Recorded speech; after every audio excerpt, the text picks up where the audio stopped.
अ, हाँ, धन्यवाद सुभाष जी रिकॉर्डिंग के लिए। तो जस्ट मैं 10 मिनट, ज़्यादा से ज़्यादा 10-12 मिनट लेना चाहूँगा बिफोर मैं ये माइक स्वाति जी को दूँ। तो आप लोगों को एक बार मैं पहले थोड़ा-सा बैकग्राउंड बता देता हूँ और थोड़ा-सा क्विकली अपडेट कर देता हूँ प्रोग्राम में अभी तक का जितना भी अ, हुआ है।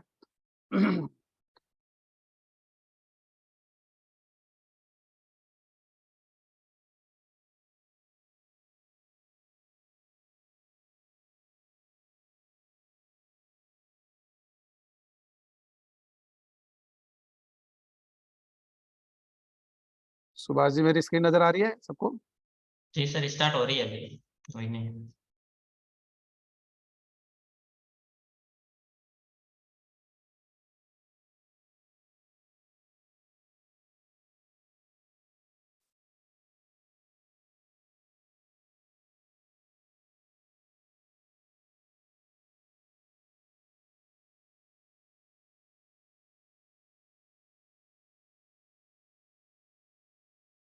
जी, हो गई।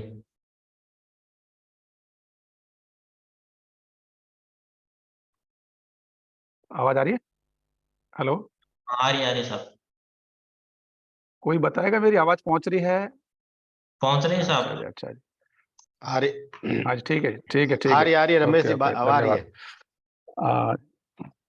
ओके, मेरे साथ में यहाँ ओके, ओके जी, धन्यवाद, धन्यवाद, धन्यवाद। मेरे साथ में यहाँ आरके जी भी बैठे हुए हैं रूम में, होटल में। तो हम लोग 1 मिनट, आपको अगर देख पा रहे हैं तो अ, आप देख पा रहे हैं मेरे साथ में आरके जी? नमस्कार जी, प्रणाम जी सभी को। नमस्कार आरके जी, दुबई में आपका स्वागत है। अच्छा, दुबई में हमारा स्वागत है। आप फाइनली दुबई पहुंच गए हैं, उसके लिए आपका बहुत-बहुत धन्यवाद। धन्यवाद इंदिरा जी, धन्यवाद आपका, बहुत-बहुत धन्यवाद। अभी दुबई पहुंच गए, दुबई के बारे में आपको बताते हैं फिर, और क्या, सुनो ध्यान से। बिल्कुल, आधा तो आप अभी इस ज़ूम मीटिंग में घुमा देंगे आए थे दुबई, बाकी हम आके घूम लेंगे। ये अच्छा है, थोड़ा कुछ एक्साइटमेंट तो पैदा करना चाहिए ना। बिल्कुल, बिल्कुल जी। चलिए ठीक है, ठीक कंटिन्यू है जी, करिए। ओके जी, धन्यवाद आरके जी, धन्यवाद इंदिरा जी। ओके, तो 1 मिनट।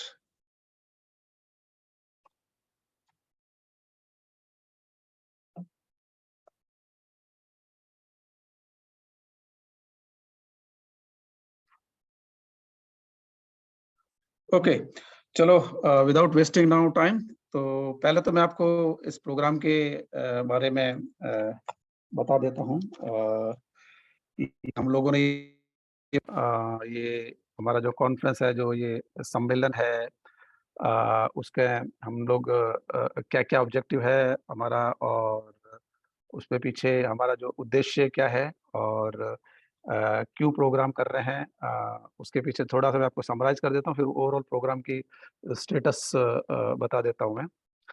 तो मैंने एक स्लाइड बनाई है जस्ट आपके लिए, और ये स्लाइड मैंने पहले भी अलग-अलग रेफ़रेंस में इसको अपडेट करके दिया था। तो इसमें जनरली मैं वेरी क्विकली कवर अप करेंगे, इंट्रोडक्शन क्या है, ऑब्जेक्टिव क्या है, हमारे कौन इसमें सपोर्ट कर रहे हैं इस ओवरऑल प्रोग्राम में, और उसके बाद में हमारी पैकेज की आइटनरी क्या-क्या है, ऑप्शंस हैं, गाइडलाइंस है, और हमारा हाई लेवल प्लान क्या है, वो हम कवर करेंगे। तो आपको पता है पूरे विश्व में आज पर्यावरण की बहुत बड़ी समस्या है।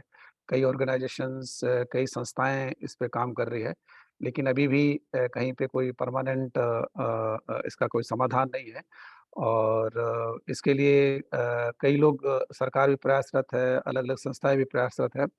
तो उसी में हम हमारा बिश्नोई समाज भी इसमें बढ़-चढ़कर अग्रसर रूप से इसमें भाग लेता है, और उसमें हमारे जामणी साहित्य अकादमी इसके लिए कई संगोष्ठियाँ इंडिया में करवाई है, और उसी संदर्भ में पहली बार हमारी अखिल भारतीय बिश्नोई महासभा और जामणी साहित्य अकादमी मिलकर विश्व में ग्लोबल में पहली बार ये हमारी संगोष्ठी करवा रहे हैं। हमारे प्रधान जी जो रमणी साहित्य जो अध्यक्षिका हैं इंदिरा जी, और जो हमारे अखिल भारतीय विष्णु महासभा के जो प्रधान जी हैं देवेंद्र जी, दोनों इसमें बहुत उनकी पूरी टीम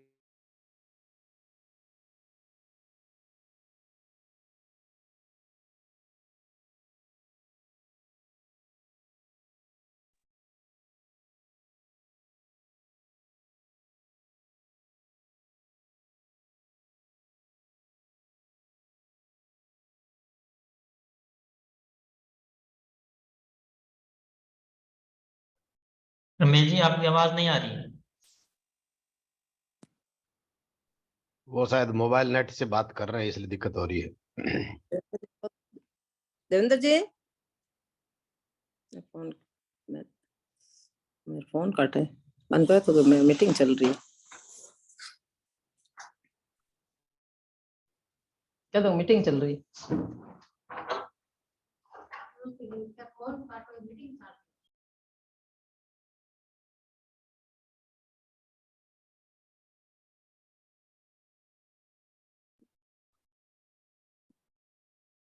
तो किसी कारण से डिस्कनेक्ट हो गया, नेटवर्क प्रॉब्लम है, इसलिए 2 मिनट वापस जुड़ रहे हैं। सुभाष, जी मैडम। सुभाष मेरी आवाज आ रही है ना? आप इनमें जो भी हैंड रेज करे उनको अनम्यूट करके उनको बोलने का मौका देना जब रमेश जी अपनी बात को कंप्लीट कर ले।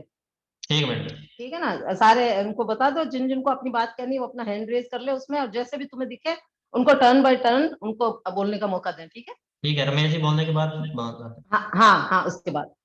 ठीक।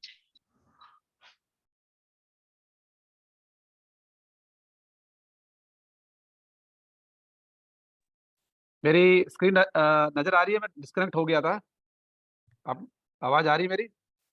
जी आ रही है हाँ, सर। आवाज आ रही है, स्क्रीन नहीं आ रही है इसमें रमेश जी अभी तक आपकी। अच्छा, स्क्रीन मैं दोबारा करता हूँ।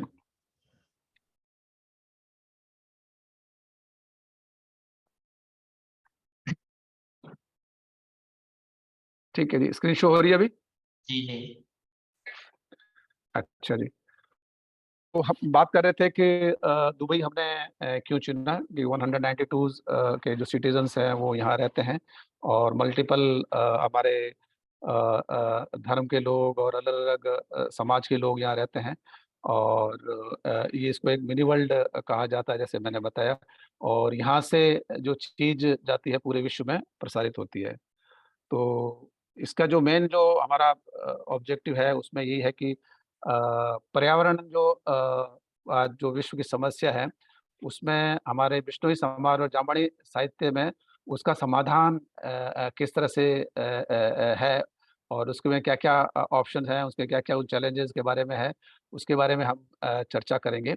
और इसमें इसके लिए आप देखेंगे कि थीम है जिसमें 19 सब थीम्स हैं, और एक मेजर जो उसका सब्जेक्ट है वो हमने डिसाइड किया है।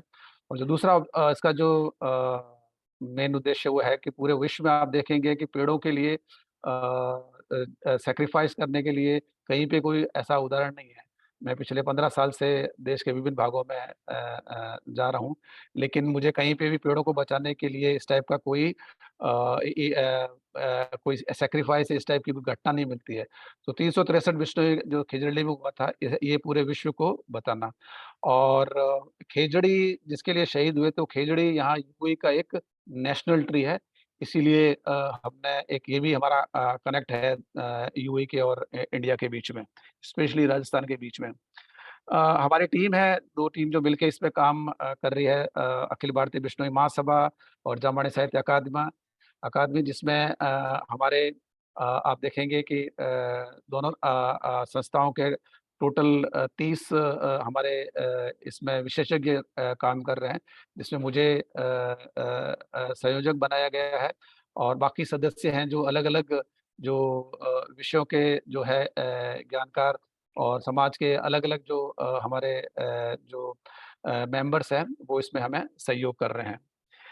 इसके अलावा हमारा हर जिले में, राज्य में अलग अलग हमारे प्रभारीज हैं जो हमें रजिस्ट्रेशन प्रोसेस में आगे भी जो आप लोगों को स्पेशली जो हमारे श्रोता हैं और जो वहाँ से जिन्होंने रजिस्ट्रेशन कराया है उनको हर प्रकार की सहायता देने के लिए हर जिले में ये सदस्य हमारे विद्वान हैं। स्टार्ट करें तो आप देखेंगे कि दिल्ली से जैसे हमारे मनमोहन जी, आरके जी, इसी तरह हिसार से सुभाष जी देड़ू, आप इसी तरह जाके देखेंगे तो आपको हर जगह पे हर राज्य में हर जिले में ये हमारे सहायक मिलेंगे। इसी तरह अंतर्राष्ट्रीय में भी है, दुबई में है, बहरीन में है और हमारा यूके में है, ऑस्ट्रेलिया में है, अफ्रीका में है। इस प्रोग्राम को सफल करने के लिए ग्राउंड लेवल पे काम कर रहे हैं। तो जैसे मैंने बताया था कि इसका एक मेन मुख्य जो सब्जेक्ट है वो ये है वैश्विक पर्यावरण चुनौतियां और बिश्नोई समाज के सिद्धांतों में उसका समाधान, और ये हम 4 और 5 को कर रहे हैं। और जो ये प्रोग्राम हो रहा है वो होटल ब्रिस्टल में हो रहा है, जो यहाँ डेरा एरिया में है, और इसके पास में हमारे रहने के लिए एक और होटल हमने लिया है जो मैंने कल आप लोगों को बताया था कि एक रमादा होटल है जो जस्ट पास में ही है। तो ये हमारे होटल की व्यवस्था इन 2 जगह में रहेगी और ब्रिस्टल में हमारा कॉन्फ्रेंस रहेगा। और ये हमारे उसके जो सब थीम्स हैं जो मैंने बताया था अलग-अलग उस पे हैं, पर्यावरणीय अवधारणा, वायु जल प्रदूषण, जल प्रदूषण, अलग-अलग ये हमारे टॉपिक्स हैं जिस पे हमारे कुछ लोग आप में से हैं जो हमारे स्पीकर्स होंगे, इन चीज़ों के बारे में बात करेंगे और समाधान के बारे में बात करेंगे। ये डिटेल्ड हमारा 2 दिन का प्रोग्राम है, एक तरह से जिसमें हम लोग टोटल हमारे 6 टेक्निकल सेशंस होंगे और एक उद्घाटन सेशन होगा और एक समापन सत्र होगा। इसको डिटेल्ड मिनट वाइज प्लान हम बाद में शेयर करेंगे। तो उसमें आप देखेंगे कि हमारे इस पूरे प्रोग्राम में हमने इस तरह रखा है कि शाम को 4:30 बजे ये प्रोग्राम खत्म हो जाए और फिर इवनिंग में हम लोगों ने प्लान के हिसाब से आप लोगों के लिए टूरिज्म एक्टिविटीज हमने प्लान की हुई है। ये प्लान मेरे ख्याल से आप देखेंगे 5 रात और 6 दिन का टेंटेटिव प्लान है। इस पे आप लोगों ने मेरे ख्याल से इस पे कई बार चर्चा की होगी, तो मैं इसको डिटेल में नहीं जाता हूँ। आगे भी हम इसके बारे में चर्चा करेंगे।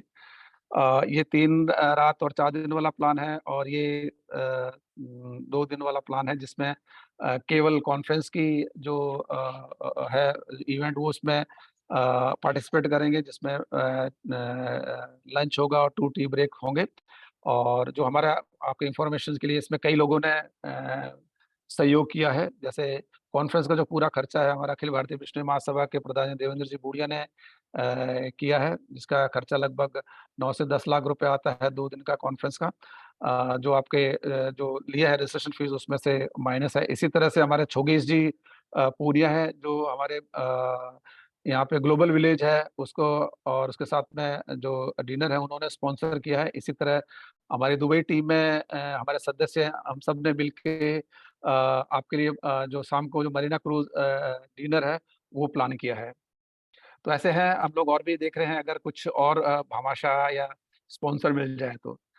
अ, ये अभी तक का देखेंगे तो ये 3-4 दिन पहले का है जिसमें कि टोटल रजिस्ट्रेशन हमारे अगर अभी देखा जाए 450 के आसपास रजिस्ट्रेशन हुए हैं और उसका ये ब्रेकअप है जिसमें कि अगर देखा जाए तो मोटा-मोटा 22% हमारे जो हैं जो 3 रात वाले प्लान हैं और 50% से या 55% के आसपास हमारे 6 दिन वाले प्लान में हैं और लगभग 27% के आसपास हमारे 7 वाले प्लान में है।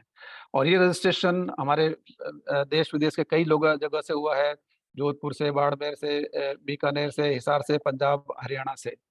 तो हर जगह से लोगों ने बढ़-चढ़ के इसमें भाग लिया है। इसमें काम करने के लिए बहुत सारे टीम्स हमारे इसमें सहायता की है। लालचंद जी हैं जिसमें हमारे महासभा के सदस्य हैं, हनुमान जी हैं, रूपाराम जी हैं, कल्पेश जी हैं, हमारे आरके जी हैं और हमारे देवेंद्र जी हैं, सच्चिदानंद जी हैं और सोशल मीडिया पे हमारे प्रभारी जी हैं और हमारे संयोजक हैं, जमदास जी हैं और भी प्रत्यक्ष और अप्रत्यक्ष रूप से इन्होंने कई लोगों ने इसमें सहयोग किया है। जहाँ पे आज हम इस रजिस्ट्रेशन पे प्रोसेस पहुँचे हैं, जहाँ पे 450 से लोगों ने रजिस्टर किया है। अभी आप देखेंगे तो आप में से काफ़ी लोगों ने टिकट बुक करवा दी है एंड कुछ लोग जो हैं कृपया वो जल्दी से टिकट बुक करवा लें, और जिससे कि आपके लिए हम ट्रांसपोर्ट और रहने की जो व्यवस्था कर सकें।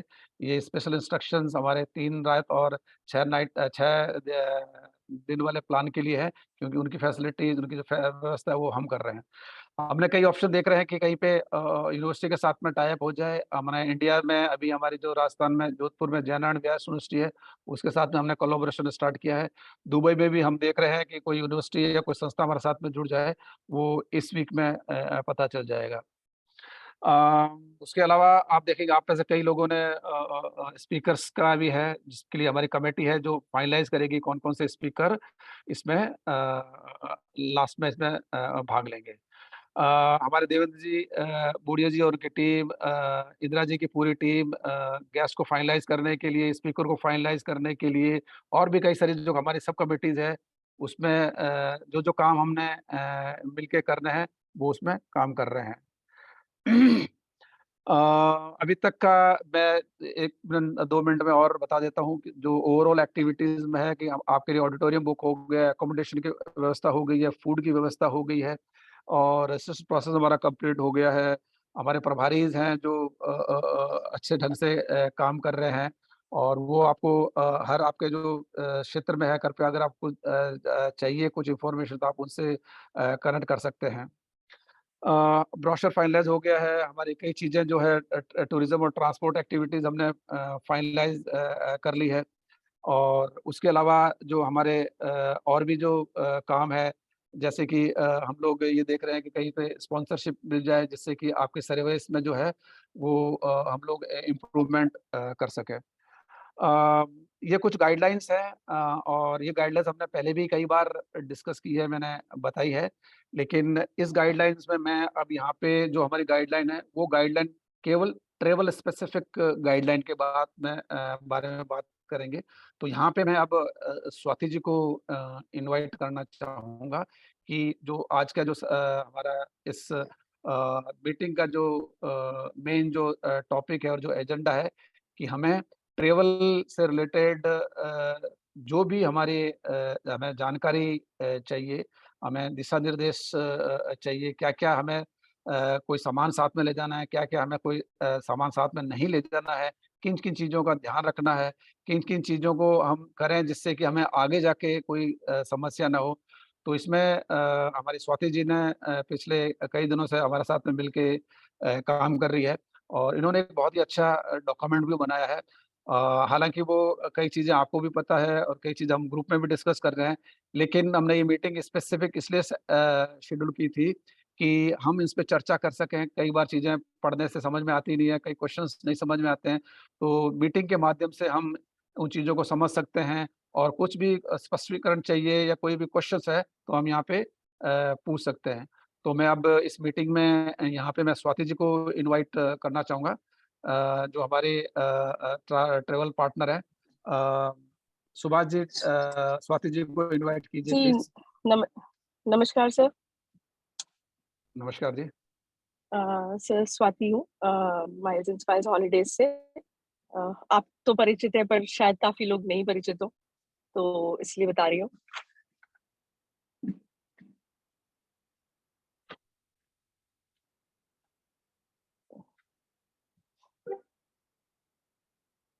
हेलो? हाँ जी। जी सर, आवाज़ आ रही है आपको मेरी? हाँ जी, एकदम आ रही है आवाज़। जी सर।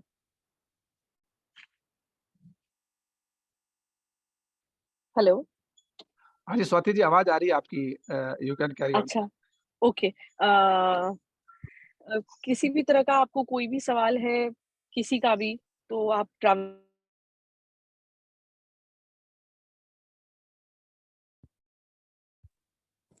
रमेश जी, अब आप ये अगर कोई पूछना चाह रहे हैं तो स्वाति से बताना आपने है, तो बोलो, आप बताइए एक बार के। बात हो पाएगी। और उसका स्वाति की आवाज़ जी? बिल्कुल नहीं आ रही है।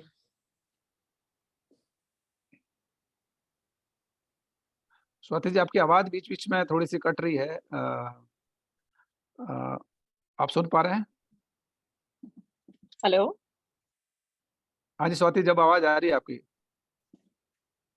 अच्छा, एक बार मुझे थोड़ा सा, हाँ जी मैं सुन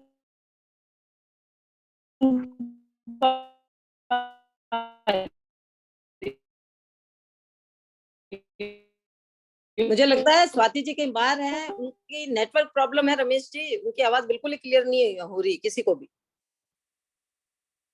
हाँ जी, स्वाति उनको जी। बोलो या तो भाई, क्योंकि सब लोग जूम मीटिंग में जुड़े हुए हैं, वो नेटवर्क के उसमें आए ताकि सबसे बात हो पाए।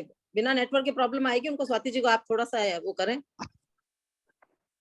1 मिनट, मेरे ख्याल से आवाज नहीं, उनको फोन लगा के मैं हाँ हाँ हाँ, बताता हूँ। टेलीफोन से उनको आप करो कि भी ऐसी जगह है जहाँ नेटवर्क हो, क्योंकि बाकी सब लोग कैसे बात करेंगे उससे फिर।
वो 2 मिनट में पहुंच रहे हैं, जस्ट नेटवर्क में आ गए हैं, अभी वो जुड़ रहे हैं वापस।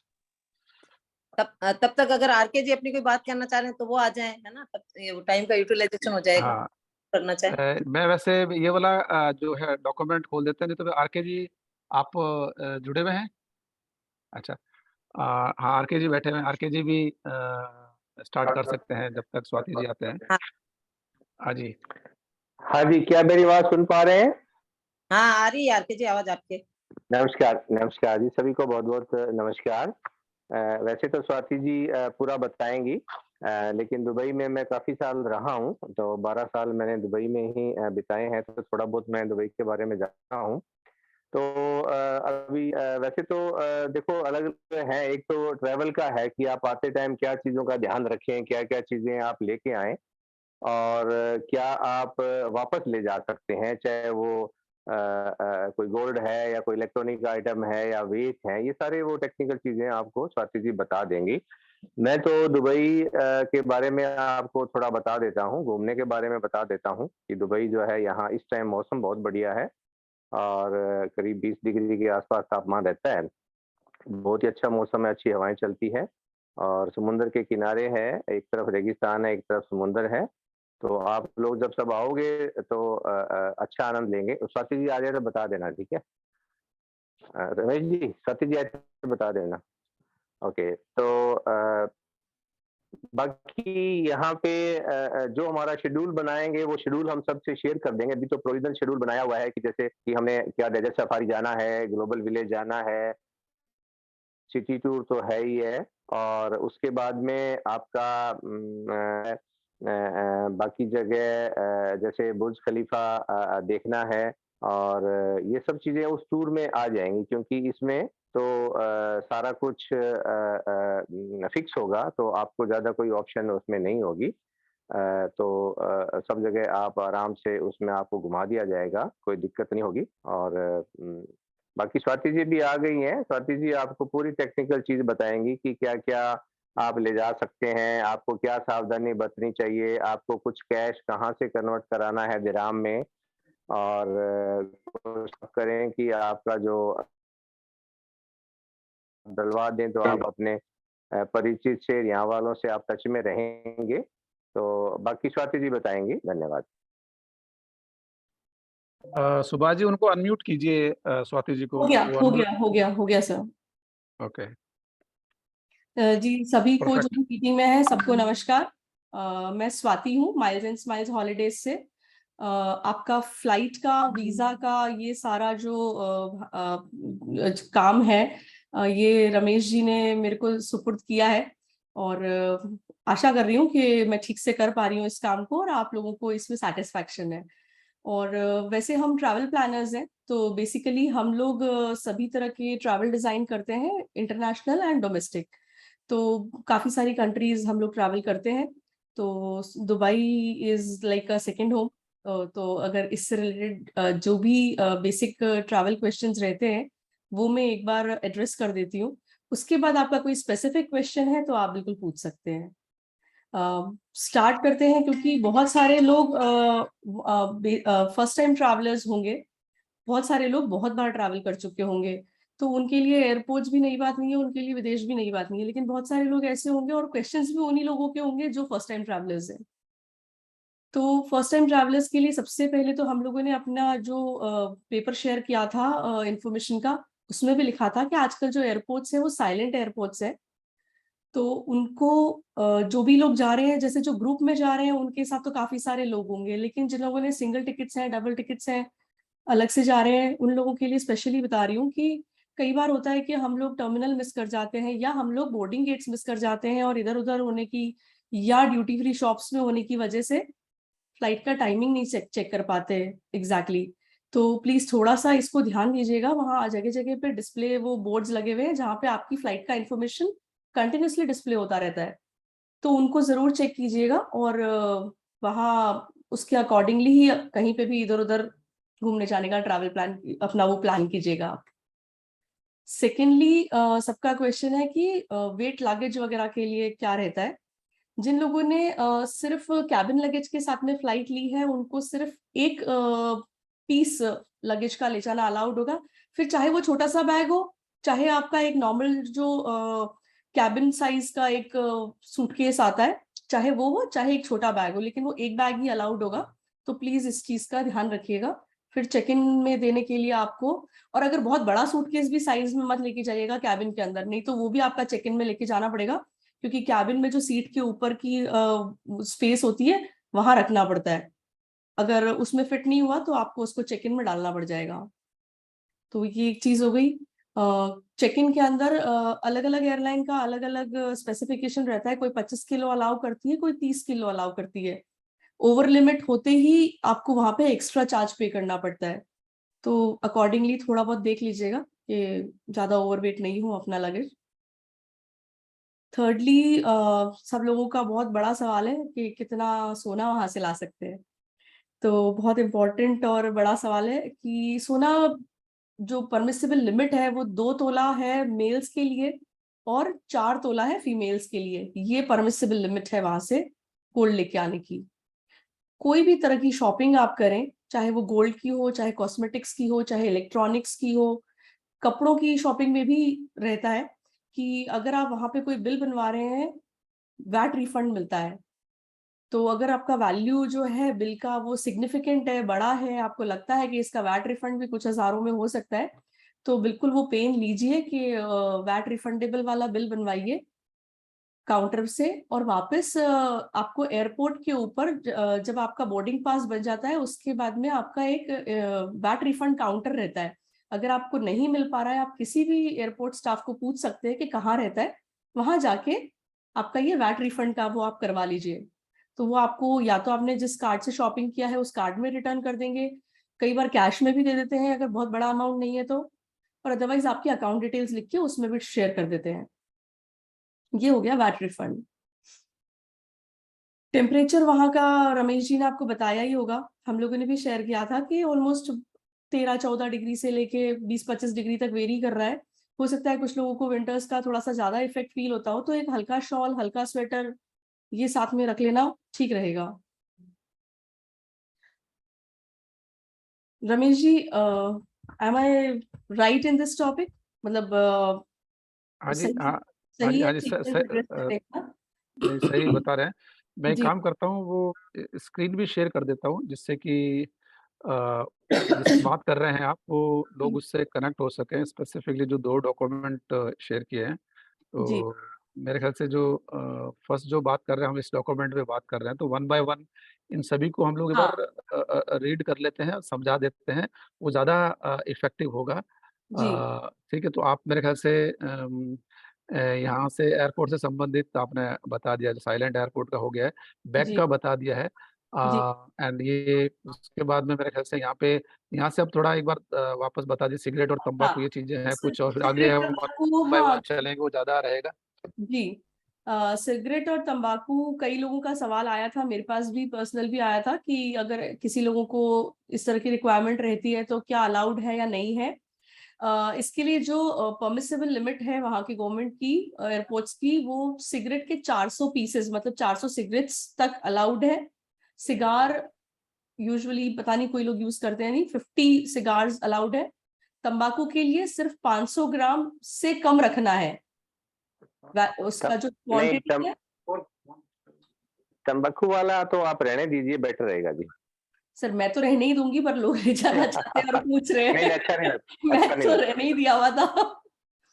तो वो क्या है, कई लोगों का सवाल ऐसा मेरे को भी कई बार आ रहा था, तो जो परमिसिबल लिमिट है हमने वो बता दिया कि ये परमिसिबल लिमिट है। हाँ, कई कई लोग आते हैं हमारे इस भाग लेने के लिए, नॉन बिश्नोईज भी हैं, अलग अलग अलग। तो ठीक, कोई बात नहीं, आपने इंक्लूड किया, हम इसको जी जी ठीक है, आगे बढ़ते हैं। लगेज वाला पार्ट अपना कवर हो ही गया है कि बिना कैबिन लगेज वाला और सारा। वैक्सीन सबको डबल वैक्सीनेशन होना जरूरी है, डबल डोज। बूस्टर डोज का कंपल्शन नहीं है बिल्कुल भी, तो अगर बूस्टर डोज नहीं भी है तो कोई चिंता वाली बात नहीं है। लेकिन अगर किसी का सेकेंड डोज वैक्सीनेशन अब हो रहा है तो उसको एटलीस्ट 15 से 20 के पहले पहले करवा लेंगे, तो ऑलमोस्ट 15 से पहले ही अगर करवा लेंगे तो अच्छा रहेगा, क्योंकि 15 डेज कंप्लीट होने चाहिए सेकेंड डोज के बाद में। अगर वो नहीं हुए हुए हैं तो आरटीपीसीआर की रिक्वायरमेंट रेज होती है जाते और आते दोनों टाइम। और गवर्नमेंट ने अब एयर सुविधा भी कंपलसरी कर दिया है फिर से इंटरनेशनल ट्रैवलर्स के लिए। तो एयर सुविधा में भी आपके फॉर्म्स और सारा वो आपका जो है डेटा वो सब लगेगा वापस से। तो जहाँ फ्लाइट बनी है तो जिनसे के भी थ्रू बनी है, या आप खुद भी कर सकते हैं एयर सुविधा। बट मेरे ख्याल से अभी इसके स्वाति, यहाँ पे अभी यूएई के लिए अभी मैंडेटरी नहीं हुआ है। अभी केवल 4 कंट्रीज के लिए है, एक चाइना के लिए, जापान के लिए, और 2 वो कंट्री और है। वो तो आरटीपीसीआर है सर, मैंडेटरी जो 4 कंट्रीज के लिए हुआ है। मैं तो आपको एयर सुविधा के फॉर्म की बात बता रही हूँ, इंटरनेशनल एयर सुविधा का फॉर्म का ही बता रहा हूँ मैं अभी। 1 महीने पहले आया था अभी, तो अच्छा, अभी क्योंकि वापस अभी एयर 10-15 सुविधा। दिन से कुछ अपडेट आ रहा था तो मुझे लगा कि शायद हाँ, ठीक है, आप चेक कर रहे हैं। नहीं नहीं है, मैं भी आया, डिफरेंट। मैं भी परसों ही आया हूँ, तो अभी नहीं है हाँ वैसे। और वैसे सावधानी के लिए वो अपना सर्टिफिकेट नहीं, वो लेंगे तो तो इंडिया अच्छी आते बात है। समय चाहिएगा सर, लेकिन अभी नहीं चाहिएगा जाते टाइम, हाँ इंडिया आते टाइम चाहिएगा। हाँ, वो आते चाहिए, लेकिन अभी है नहीं वो, बट हाँ इट्स ठीक है, गुड टू मतलब अगर मेंशन। नहीं है तो दैट इज फाइन। अगर उस समय कंपलसरी होता है तो की बता रही हूँ मैं, तो एक उसमें नहीं बता नहीं, रही it's good to mention, but अभी वो अप्लीकेबल नहीं है। हूँ। हमें ध्यान रखना है कि अगर होता है तो सुविधा फॉर्म भरना है, करेक्ट। जी जी। हाँ जी। और बाकी आपका वैक्सीन सर्टिफिकेट आपको मोबाइल में तो रखना ही है, बट एक कॉपी प्रिंट आउट भी अपने साथ में रखिए, सो इन केस फोन बंद हो जाए कुछ भी हो तो एटलीस्ट दिखाने में इजी रहता है। क्योंकि दोनों टाइम आते और जाते टाइम चेक होंगे। और फिर उसके बाद में सबको पता है कि दुबई काफी मतलब मुस्लिम कंट्री होते हुए भी बहुत लिबरल है अपनी पॉलिसीज को लेके, पहनावे को लेके, हर तरह से। बट स्टिल ऑब्वियसली अपन लोग तो इंडियंस है, तो अपन तो वैसे भी बहुत पहनावे का ध्यान रखते हैं और रेस्पेक्टफुल पहनावा ही पहनते हैं। बट स्टिल दिस, क्योंकि एक जनरल गाइडलाइन है, इसलिए मेंशन करना हमारा काम है कि बहुत आपको मर्यादित व्यवहार करने की जरूरत है वहां पे, और शालीन कपड़े पहनने की जरूरत है, जो कि रूटीन में भी हम लोग तो फॉलो कर ही रहे हैं। और कोई फोटोग्राफ्स लेते के टाइम पे आप ध्यान रखिएगा कि आपका ऑब्जेक्ट कोई लेडी ना हो, या गलती से भी कोई लेडी ना हो जाए, क्योंकि आप पता नहीं किसी बिल्डिंग का ले रहे हो लेकिन किसी को कोई मिसकंसेप्शन हो जाए, तो थोड़ा सा अवेयर रहने की जरूरत है कि क्योंकि वहां पे ये कानूनी रूप से मना है। और वहां पे या किसी भी जगह पे साफ सफाई का ध्यान तो ऑब्वियसली बहुत ज्यादा आजकल अवेयरनेस हो गई है इस चीज के लिए। तो सारा कचरा आपको डस्टबिन में ही डालना मैंडेटरी है एक तरह से, तो उसको ध्यान में रखने की जरूरत है।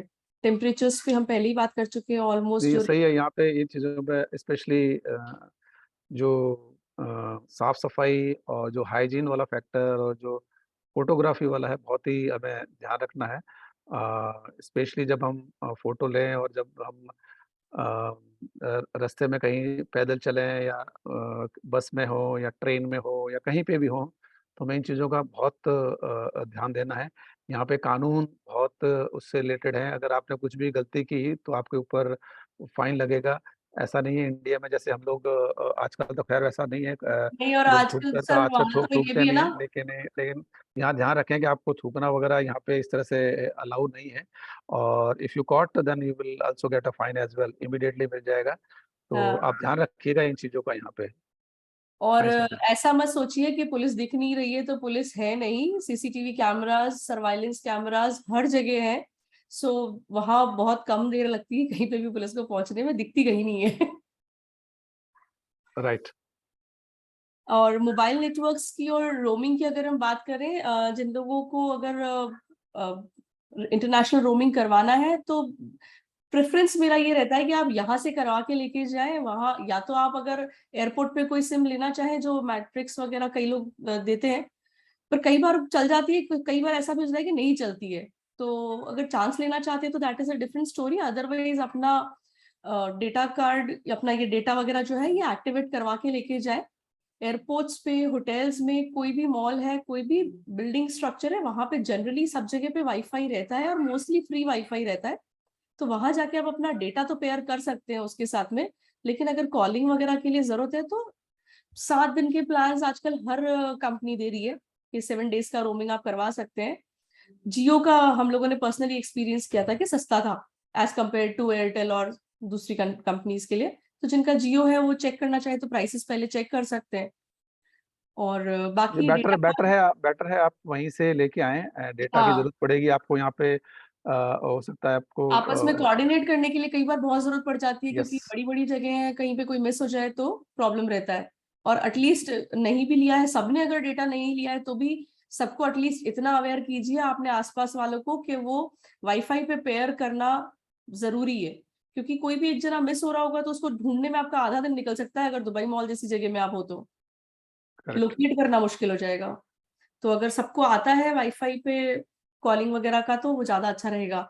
अच्छा, व्हाट्सएप कॉलिंग वहां नहीं चलता है। व्हाट्सएप सिर्फ आप चैट के लिए यूज कर सकते हैं। तो इसके लिए हमने ऐप लिखी है यहाँ पे कि बॉटम और कोमेरा करके ऐप है।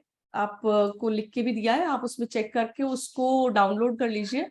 ये दोनों वीडियो और जो नॉर्मल को अपना वॉइस कॉलिंग है, डेटा कॉलिंग, उनके लिए दोनों एप्स बहुत अच्छी हैं। तो इनको आप चेक कर लीजिए। इसके आप वो दोनों के गूगल मैं लिंक ड्राइव भी से शेयर लिंक कर भेज दूंगी दीजिएगा, ग्रुप के तो अंदर, हाँ, लोग सो दैट डाउनलोड कर लेंगे। डाउनलोड भी कर लेंगे। जी, मैं दोनों का कर दूंगी आपको। इनफैक्ट मैं करीम करके जो ये टैक्सी वाला ऐप है इसका भी कर देती हूँ। इसमें सब तरह की टैक्सीज बुक हो जाती हैं। आपको टैक्सी चाहिए या इनकी जो वहां पे अपने यहाँ पे जैसे बॉम्बे में काली पीली टैक्सी चलती है, वैसे यहाँ पे हाला टैक्सी बोलते हैं उसको, जो बिल्कुल हाथ देने से भी रुक सकती है, उस तरह की taxis, not the pre booked ones, normal taxi, वो भी इससे बुक हो जाती हैं, जो भी आपके नियरेस्ट होगी वो। तो अगर आपको कभी जरूरत पड़ जाए तो एटलीस्ट आपके पास एप्लीकेशन हो। करेंसी की बात करें तो करेंसी लगभग 23 रुपए जितनी चल रही है, बिकॉज सब वेरी कर रहा है, करेंसी फ्लक्चुएट बहुत है। तो 22.6 से लेके 23 रुपए के बीच में वेरी कर रही है। जिनको भी लेके जानी है तो यहाँ से लेके जाना ज्यादा सस्ता पड़ता है। और जैसा आर के सर ने कहा भी था कि आप फॉरेक्स डीलर से लेंगे तो ज्यादा सस्ती पड़ेगी, रादर दैन कि आप ये सेंट्रम और इन सब से आप अगर एयरपोर्ट्स वगैरह पे लेते हैं तो उनकी रेट्स इतनी अच्छी नहीं मिलती है। नॉर्मल फॉरेक्स डीलर आपको बार्गेन अच्छा देता है, तो वहां से लेने में ज्यादा फायदा रहता है आपको। और ये भी बेनिफिट है कि किसी की बच गई तो वो फॉरेक्स डीलर वापस आओगे तब ठीक रेट में ले भी लेगा आपसे।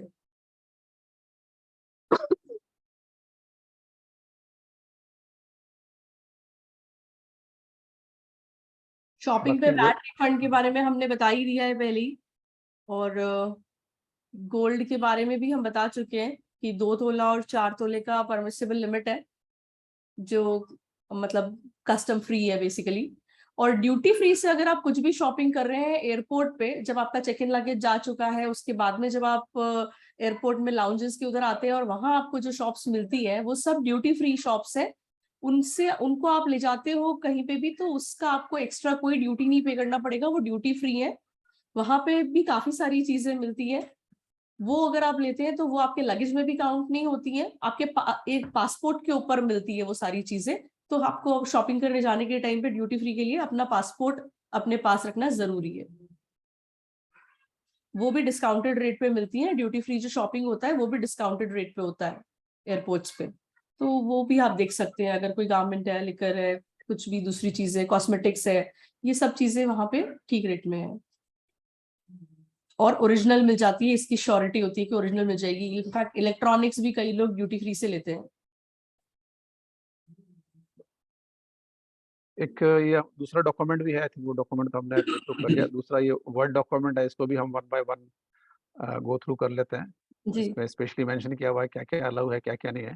जी, तो पहले वाला जो था अपना। हाँ हाँ, ये भी इसको बता दीजिए आप एक बार टीम को। जी ये स्क्रीन विजिबल है मेरी जो डॉक्यूमेंट है, वर्ड डॉक्यूमेंट, दुबई एयरपोर्ट नहीं, वो प्रोटोकॉल्स। वाली नहीं हुई है अभी मेरे को विजिबल में।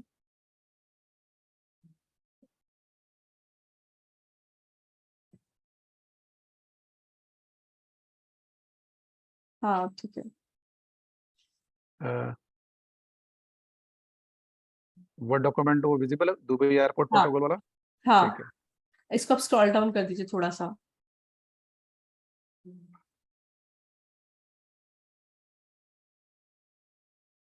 ये बताइए क्या क्या इसमें प्रतिबंधित वस्तु है, इसमें ये वाला जो स्पेशली। देखिए, बहुत मेजरली ये सारी चीजें हम में से कोई भी ले जाने नहीं वाले। और जो सबसे बड़ा सवाल इसके अंदर आएगा, जो जनरली हम लोग कैरी करते हैं, वो ये है हमारा ग्रूमिंग किट। ग्रूमिंग किट के अंदर कई बार सिजर्स होती हैं, तो बहुत बड़ी सिजर्स नहीं अलाउड होंगी। छोटी सिजर जो होती है, पॉकेट सिजर जिसको बोले, या जो आपका शेविंग किट वगैरह में या ट्रैवल किट में रहता है, लेकिन वो भी आपका कैबिन लगेज के अंदर नहीं अलाउ होगा, वो आपको चेक इन लगेज के अंदर ही देना पड़ेगा। तो जो लोग सिर्फ कैबिन लगेज ले जा रहे हैं उनके लिए थोड़ा सा इस चीज को अवॉइड करना पड़ेगा कि वो इस चीज को नहीं कैरी करें अपने साथ में। ब्लेड्स या सिजर्स, ये सब चीजें नहीं अलाउड होंगी। और इनफैक्ट मैं रिकमेंड करूंगी कि अगर आप शैम्पू या वो कुछ भी रख रहे हैं तो उनका भी क्वांटिटी कम कम ही रखिए। छोटी छोटी बॉटल्स जो आती हैं, ट्रैवल बॉटल्स, वही रखिएगा, चाहे वो लोशन हो, चाहे शैम्पू हो, कुछ भी इस तरह का लिक्विड आइटम जो, तो थोड़ा छोटा साइज रखिएगा उस चीज का, तो वो कैबिन में अलाउ हो जाएगा। अदरवाइज और आपकी कोई भी बैटरीज है, पावर बैंक्स है, कोई कैमरा की बैटरीज है, ड्रोन आई डोंट थिंक कोई कैरी कर रहा होगा, इनकेस कोई कर रहा है तो ड्रोन की भी जो बैटरीज हैं और ब्लेड्स हैं, बैटरीज जाएंगी आपकी कैबिन लगेज के अंदर, और अगर ड्रोन है और उसकी ब्लेड्स हैं तो वो जाएंगी चेक इन लगेज के अंदर। तो ये सेपरेट करके आपको रखना पड़ेगा, वरना कैरी नहीं कर पाएंगे। और अदरवाइज भी कोई भी तरह का पावर बैंक हुआ, ये सब चीजें आपको कैबिन लगेज के अंदर अपने साथ में लेके जानी पड़ेगी, चेक इन में नहीं डाल सकते। अगर चेक इन में डाला है तो प्लीज निकाल लीजिएगा। और ये मैं पर्सनल एक्सपीरियंस से आपको बोल रही हूँ सभी लोगों को, कि कोई भी वैल्यूएबल आइटम, चाहे वो आईपैड हो, पैड हो, कोई मोबाइल हो, ये चेक इन लगेज में प्लीज मत रखिएगा, ये कैबिन लगेज में अपने साथ रखिएगा। हमारे ग्रुप के लोगों के मिस हो चुके हैं, इसलिए आपको बता रही हूँ कि कई बार एयरपोर्ट्स पे स्क्रूटनी में वो हम चेक इन में देते हैं, उसके बाद मिलता नहीं है वापस। तो चेक इसमें मेरे ख्याल से कुछ लोगों को शायद कह रहता है, 2 तरह के बैग इन होते हैं, चेक इन बैग और cabin bag. Check in bag वो बैग होता है जब आप उनको दे देते हैं और वो आपका बैग एयरलाइंस में वो अंदर रख देते हैं। और जो दूसरा बैग वो होता उनका है जो डिक्की अलग होता है, जिसके अंदर वो रखते हैं, उसका बूट स्पेस अलग होता है जहां वो सामान रखते हैं, और वो आपको जब आपके डेस्टिनेशन पे आप पहुंचेंगे वहीं जाके हैंड ओवर होता है, बेल्ट पे आता है वो आपको। आपके एयरपोर्ट के मतलब प्लेन के अंदर आप नहीं उसको एक्सेस कर सकते बैग को। Correct correct. और दूसरा जो हैंडबैग होता है, उसमें जो चीजें हैं जो मना करने के बता रहे, ये जो चीजें हैं वो आपके हाथ में रहता है, तो वो बैग में उसमें आप कुछ भी छोटी मोटी चीजें रख सकते हो, आपके कुछ कपड़े, या आपको लग रहा है कि आपको 2-3 घंटे की 4 घंटे की जो जर्नी रहेगी आपकी इंडिया से दुबई की भी, वो जरूरत पड़ सकती है, तो वो हैंड बैग में रख सकते हो। बाकी आप ज्यादा से ज्यादा जो सामान जो है वो आपका जो बड़ा बैग होगा, जिसमें आप 25 से 30 किलो सामान रख सकते हो, वो उसमें डाल सकते हो, तो वो चेक इन बैग होगा। और ये दूसरा वाला बैग होगा जो आपका हैंड बैग होगा। ये 2 डिफरेंट बैग होंगे। एक बैग आप वहाँ छोड़ देंगे, दूसरा बैग अपने पास में ही रखेंगे। जी।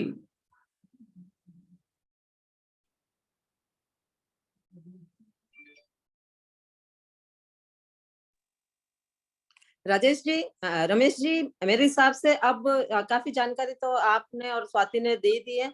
बाकी किन्हीं की कोई क्वेरीज हैं तो वो पूछ लें, क्योंकि ऑलरेडी 1 घंटा हो गया हमारी मीटिंग को। तो आप सुभाष को कह दो, जिनके हैंड रेज है उनको अनम्यूट करके उनकी क्वेरीज आप थोड़ा इन्वाइट कर लो। उसमें इंदिरा जी, मैं 2 मिनट लूंगा। हाँ जी, सुन पा रहे हैं मेरी आवाज? जी। हाँ जी, आर के जी आ रही है आपको। एक दो चीज और है, बड़े इम्पोर्टेंट है। जब यहाँ पे रोड क्रॉसिंग जो होती है, वो हर जगह से रोड क्रॉस नहीं कर सकते हैं। आपको जो जहाँ पे जेब्रा क्रॉसिंग, पेडिस्ट्रियन क्रॉसिंग बनी हुई होती है, वहीं से ही क्रॉस कर सकते हैं, और वहां से भी तब क्रॉस कर सकते हैं जब आपको पेडिस्ट्रियन का ग्रीन सिग्नल हो। ऐसा नहीं है कि इंडिया की तरह की भी देखा और रोड को क्रॉस कर दिया, तो उसके भी फाइन लग जाते हैं। जब आपको रोड क्रॉस करनी हो तो पेडेस्ट्रियन क्रॉसिंग की आपकी जो लाइट है वो ग्रीन होनी चाहिए, तभी आप वहां से क्रॉस कर सकते हैं। थूकने का बता दिया कि थूकना नहीं है कहीं भी, क्योंकि ये यहाँ पे बहुत बड़ा फाइन है। किसी को घूरना नहीं है। जैसे कई बार हम पीछे मुड़ के देखते रहते हैं या किसी के बारे में कमेंट करते रहते हैं, वो सब हमें यहाँ नहीं करना है। और हम दुबई मोस्टली लोग एयरपोर्ट हिंदी भी समझते हैं। हाँ जी, हाँ, सब समझते हैं, वो भाषा यहाँ सब हाँ। हिंदी समझते हैं। और जैसे आपने सीआईडी का बताया, पुलिस यहाँ ऑर्डिनरी बेस के रूप में बिना पुलिस की वर्दी के भी हर जगह पे होती है, तो आपका बचना बड़ा मुश्किल होता है। इसलिए वो बड़ा ध्यान से आपने करना है। दूसरा, दुबई एयरपोर्ट पे वाईफाई फ्री है। जब दुबई एयरपोर्ट पे आप लैंड करते हो, तो आप अपना वाईफाई ऑन करके, और जो दुबई का जो एयरपोर्ट का फ्री वाईफाई है, उसको आप लॉगिन कर सकते हो, बड़ा आराम से कर सकते हो, ताकि आप किसी को मैसेज भेज सको, घर वालों को बता सको कि आप आ गए हैं, पहुंच गए हैं, या यहाँ के जो ऑर्गेनाइजर है उनको आप बता सको, या एक दूसरे से संपर्क कर सको। और उसके बाद में जैसे आप आपका बोर्डिंग पास बनता है सामान का, जब आप वेट के लिए दे देते हो, सामान अंदर चला जाता है, तो आपको बोर्डिंग पास मिलता है। उस बोर्डिंग पास में लिखा होता है कि आपकी जो प्लेन है वो किस गेट से जाएगी। लेकिन कई बार ये गेट बदल जाता है, तो आपको जो वहाँ स्क्रीन लगे होते हैं, वहाँ पे आपको देखना चाहिए कि आपका जो एरोप्लेन है, और एरोप्लेन सारे टाइम के सीरियल नंबर से होते हैं, तो आपने अपने फ्लाइट का टाइम देखना है कि अगर मान लो 4:30 बजे की फ्लाइट है, तो 4:30 बजे वाली में और जगह ढूंढने की जरूरत नहीं है। सीधा टाइम वाला कॉलम आप देखो, वो सीक्वेंस में होता है।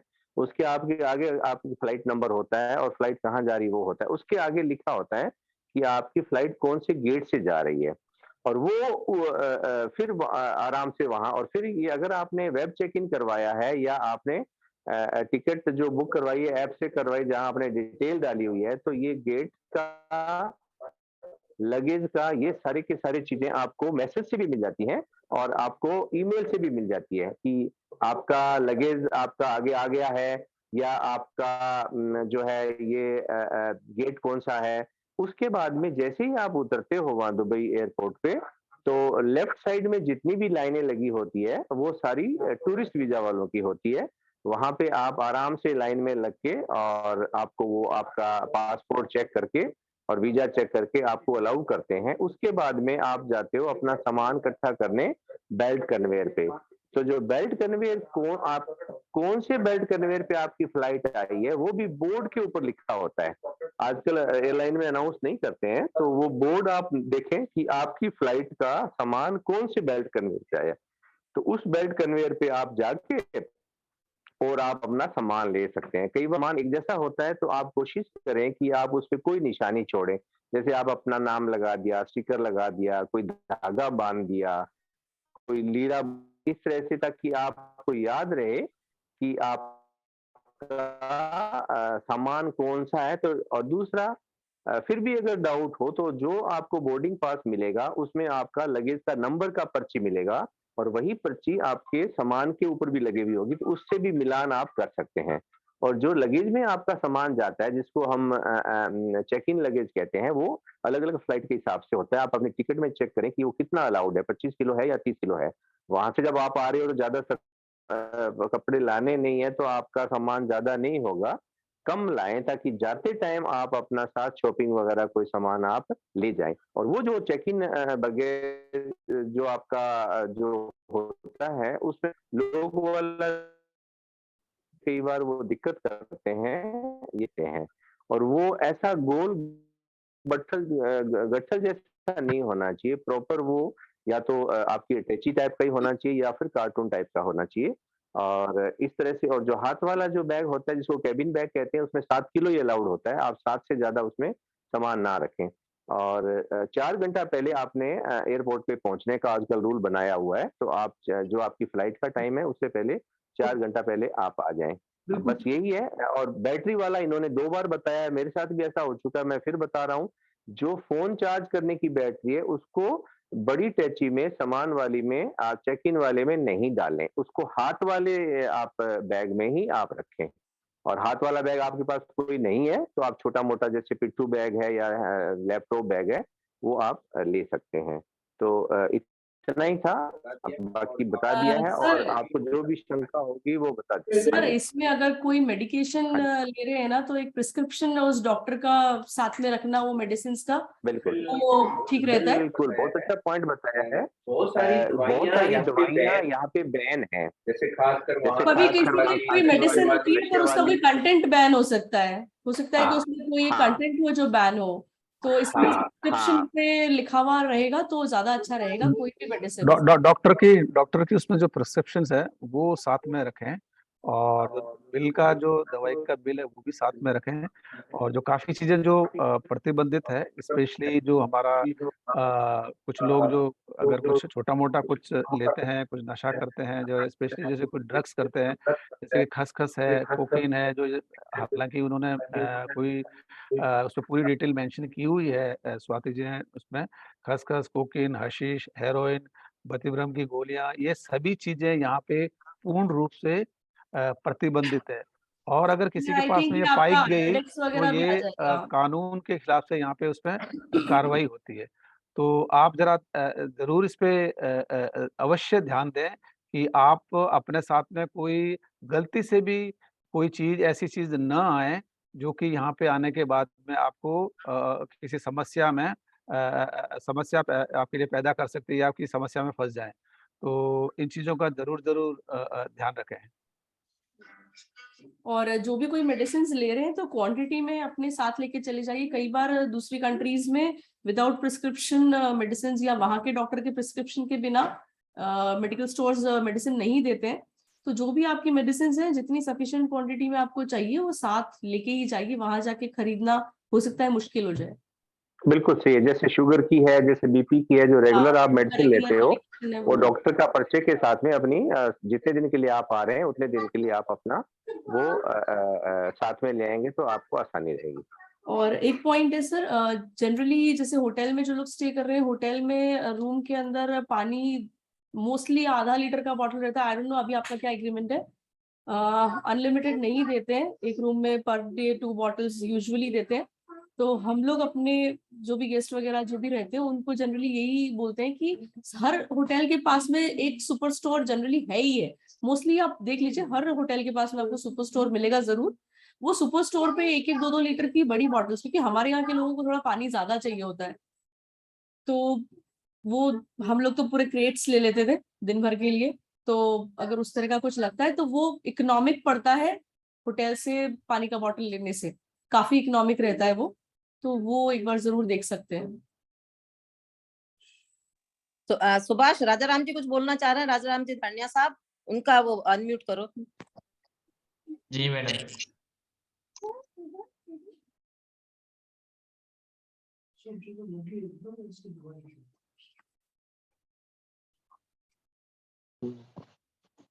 हाँ नमस्कार। नमस्कार जी, नमस्कार। हाँ, एक दिक्कत आ रही है, मेरे साथ 2 बच्चे आ रहे हैं, उनका वैक्सीनेशन किया हुआ नहीं। 12 उनका साल क्या से करें? छोटे हैं 14 साल और 16 साल। तो उनका RT-PCR करवाना पड़ेगा। अच्छा, वैक्सीनेशन वैसे किया हुआ नहीं है, दोनों डोज, वैसे एक भी स्वाति डोज जी नहीं। अभी तो नहीं चेक कर रहे हैं, कोई ऐसा प्रॉब्लम उस टाइम तक हो तो भले ही करे, जैसे अभी मैं आया हाँ, हूँ पर 2 दिन मतलब एक पहले बार आया हूँ। मेंटली प्रिपेयर रहते, वो तो वैसे भी एक दिन पहले ही करवाना पड़ेगा। हाँ, अभी क्या डेली बेसिस पे गाइडलाइंस चेंज हो रही है, कुछ पता नहीं चल रहा है, तो हर 1-2 दिन में कुछ ना कुछ आ जाता है, तो मोस्ट लाइकली कराना पड़ सकता है, क्योंकि अगर जिनका नहीं है उनको यूजुअली रहता है। तो आप 2 दिन पहले एक बार और चेक कर लीजिएगा, 2 से 3 दिन पहले, क्योंकि जी 2 दिन में 2 दिन में आ जाता है, उससे पहले का रिपोर्ट चलता भी नहीं है। अच्छा क्या अच्छा। एयरपोर्ट पे फैसिलिटी होगी? एयरपोर्ट पे तो नहीं होगी ना टेस्ट की, शायद नहीं नहीं सर, होगी। वो बहुत महंगा पड़ जाता है वो। अच्छा, वहाँ टेस्ट कराने के लिए कह रहे हैं आप? हाँ, एयरपोर्ट पे अगर कराना पड़े रैपिड टेस्ट तो, पर वो बहुत एक्सपेंसिव हो जाता है। वो उसमें अभी तो डिपेंड टीके करता है। अलाउ ही नहीं, अभी यहाँ तो टीके लगा ही नहीं रहे हैं ना, मुश्किल ये है। बच्चे हैं, बच्चों का तो मेरे ख्याल से वैसे भी शायद कोई दिक्कत होगी नहीं, मेरे ख्याल में दिक्कत होगी होगी नहीं। कोई अगर दिक्कत नहीं कोई है। अभी फिलहाल दिक्कत बिल्कुल भी नहीं है, कोई भी चेक नहीं करता हाँ, है। और एक ऐसी 14 का कोई एक 15 का है, एक 14 और 15 है। कोई दिक्कत नहीं आएगी, लेकिन अगर तब तक कोई गाइडलाइन आएगी तो ठीक हम है। फिर बता देंगे, और वो अखबारों में भी आ जाएगी। अभी तक इंडिया से दुबई आने वालों को कोई किसी तरह की प्रॉब्लम नहीं है। थैंक यू सर, ठीक है।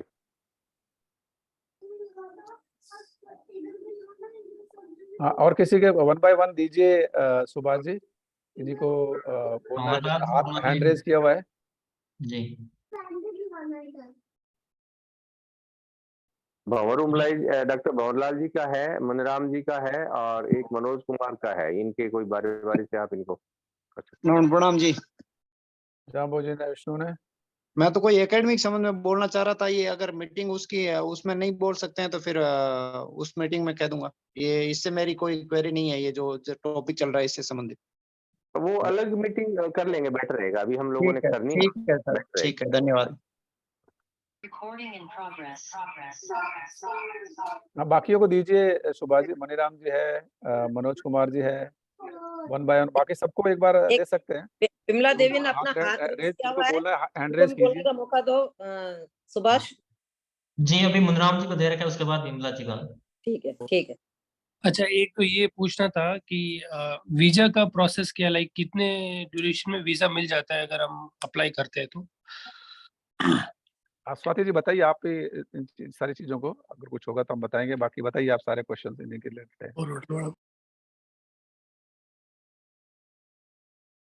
स्वाति जी आप म्यूट पे हैं। वैसे वो शायद अवे होंगे, तो मैं बता देता हूँ। वीजा जो है, अनम्यूट करने के लिए आ गई परमिशन जी। सर, इसमें ये रहता है कि फास्ट भी हम करना चाहें तो 3 दिन तो मिनिमम साइड लग ही जाते हैं, और अगर नॉर्मल प्रोसेस में जाए तो 7 to 8 वर्किंग डेज लगते हैं, क्योंकि मतलब मिनिमम साइड बोल रही हूँ कि 3 डेज में भी आ जाएगा, लेकिन हो सकता है कि 7 दिन भी लग जाए, और बहुत फॉलो अप करने का कोई प्रोसेस नहीं है कि जल्दी करवा दें। करेक्ट, कोशिश कीजिए जल्दी से जल्दी ले लें इसको। जी, मतलब अभी अगर कुछ बहुत ज्यादा डिले नहीं है तो एटलीस्ट, अगर जिन लोगों के पासपोर्ट्स आ चुके हैं, अब वीजा के लिए अप्लाई कर देने का हाई टाइम है, नेक्स्ट 4-5 डेज के अंदर तो कर ही देना चाहिए। यस, हाँ जी, और कोई क्वेश्चन ले लीजिए। मैडम, वीजा के लिए क्या क्या रिक्वायरमेंट है पासपोर्ट के अलावा? सर, पासपोर्ट और पैन कार्ड और एक पासपोर्ट साइज फोटोग्राफ। अच्छा, टिकट वगैरह कोई एडवांस में उसको शो करनी पड़ती है या कुछ और कोई चीज? नहीं मांग रहे हैं टिकट एडवांस में सर। अच्छा, ठीक, थैंक यू। और फोटो की भी रिक्वायरमेंट, स्पेसिफिक रिक्वायरमेंट है। फोटो में भी वो सेल्फी मोड्स नहीं चलेंगे, बिल्कुल सामने बैठ के, और बिल्कुल दोनों कान आपके विजिबल होने चाहिए, फेस एकदम सामने। अगर चश्मा लगाते हैं और वो ग्लेयर आ रहा है चश्मे पे तो चश्मा उतार के फिर खिंचवाइए फोटो, और अगर स्टूडियो में खिंचवा सके तो बेटर है, नहीं तो भी अगर मोबाइल से भी खींच के भेज रहे हैं तो एटलीस्ट व्हाइट बैकग्राउंड बेटर हो स्टूडियो में जाए, उनको पता होता है हर स्टूडियो में देश के जाएंगे हिसाब वो से तो वो बेस्ट है। फोटो खींचे जाते हैं, तो उसी हिसाब से जाके उनको बोलिए मेरे को यूएई दुबई जाना है, तो उस हिसाब से फोटो खींच के दे देंगे आपको। पासपोर्ट साइज जी? हाँ, पासपोर्ट साइज। अच्छा, और ये सारे डॉक्यूमेंट्स जो है वो हमको आपका हार्ड कॉपी में चाहिए नहीं है, आप व्हाट्सएप वगैरह पे भेज देंगे तो उससे भी एक्सेप्टेबल है। ठीक मैडम, ठीक, थैंक यू जी। विमला जी। सर, आप सभी को नमस्कार। सर, आपने ग्रुप में डाला हुआ था कि रजिस्ट्रेशन नंबर आप अपना लिख के भेजें, तो सर हमारे पास रजिस्ट्रेशन नंबर तो नहीं आया है पर्यावरण संबंधी। वो रजिस्ट्रेशन नंबर नहीं है, जैसे क्लेरिफाई भी किया था, वो सीरियल नंबर है एक, जो वेद प्रकाश जी हमारी एक शीट समय समय पर भेजते रहते हैं जब रजिस्ट्रेशन हो जाता है, तो उसमें बताते हैं टोटल कितने लोगों ने रजिस्टर किया। तो वो आप देखेंगे 4-5 दिन पहले आई थी, तो अभी फिर भेजेंगे, तो उसमें आपको वैसे सही कह रहे हैं, कहीं पे आपके पास में आता नहीं है कि रजिस्ट्रेशन नंबर। तो ये एक सीरियल नंबर जनरेट होता है, जो जिस हिसाब से रजिस्ट्रेशन करता जाता है। जैसे पहले किसी ने कराया तो उसका एक नंबर हो गया, 10 दिन बाद में कराया तो उसका वो नंबर आ गया, अभी जो कराएगा ओके तो उसके हिसाब से हो गया। तो अभी जैसे मान लो अभी लेटेस्ट में कोई कराएगा, जैसे 450 हो गए हैं, तो उसका अगला नंबर आएगा 451वां। तो वो नंबर के लिए बात कर रहे थे। तो आप जब नेक्स्ट बैच शीट जब रिलीज हो, तो आप देख सकते हैं अपने नाम के आगे क्या नंबर लिखा हुआ है, उस सीरियल नंबर की बात कर रहे थे हम। तो सर उसने सीरियल नंबर में मेरा जो नेम है वो बिमला की जगह विमला देवी लिखा हुआ है। मेरा 97 नंबर है। तो आप चेंज करवा लीजिए वेद प्रकाश हाँ जी को बोल के, वो मेरे ख्याल से आपने शायद टाइपिंग ठीक से नहीं किया होगा, उनको बोलिए वो बैकएंड में चेंज कर देंगे। Okay sir, thank you so much. Okay.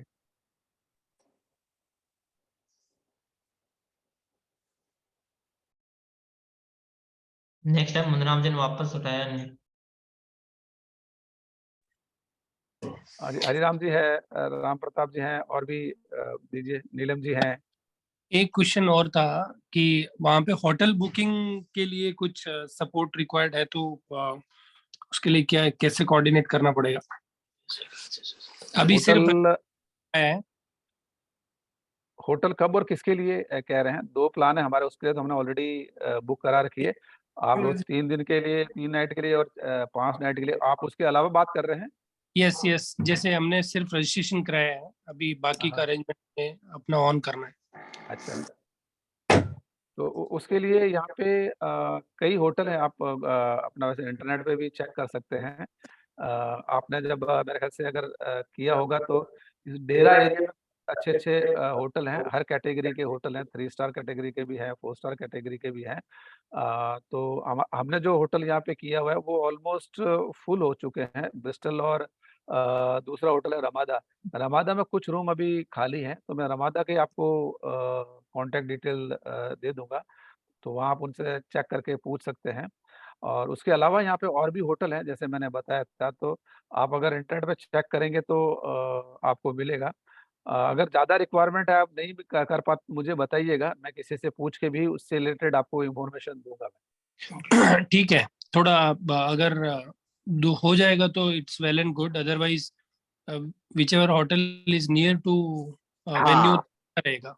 या वो मैंने भी सोचा हुआ है। मैं एक दिन घूम के ना, मैं आसपास के सारे होटल की लिस्ट आपको दे दूंगा, ताकि आप उसमें उनकी बुकिंग अपने हिसाब से करवा सकते हैं। मैं आपको लिस्ट दे दूंगा जी, जा जाके ठीक, वहाँ से। Thank you. ठीक है, वेलकम।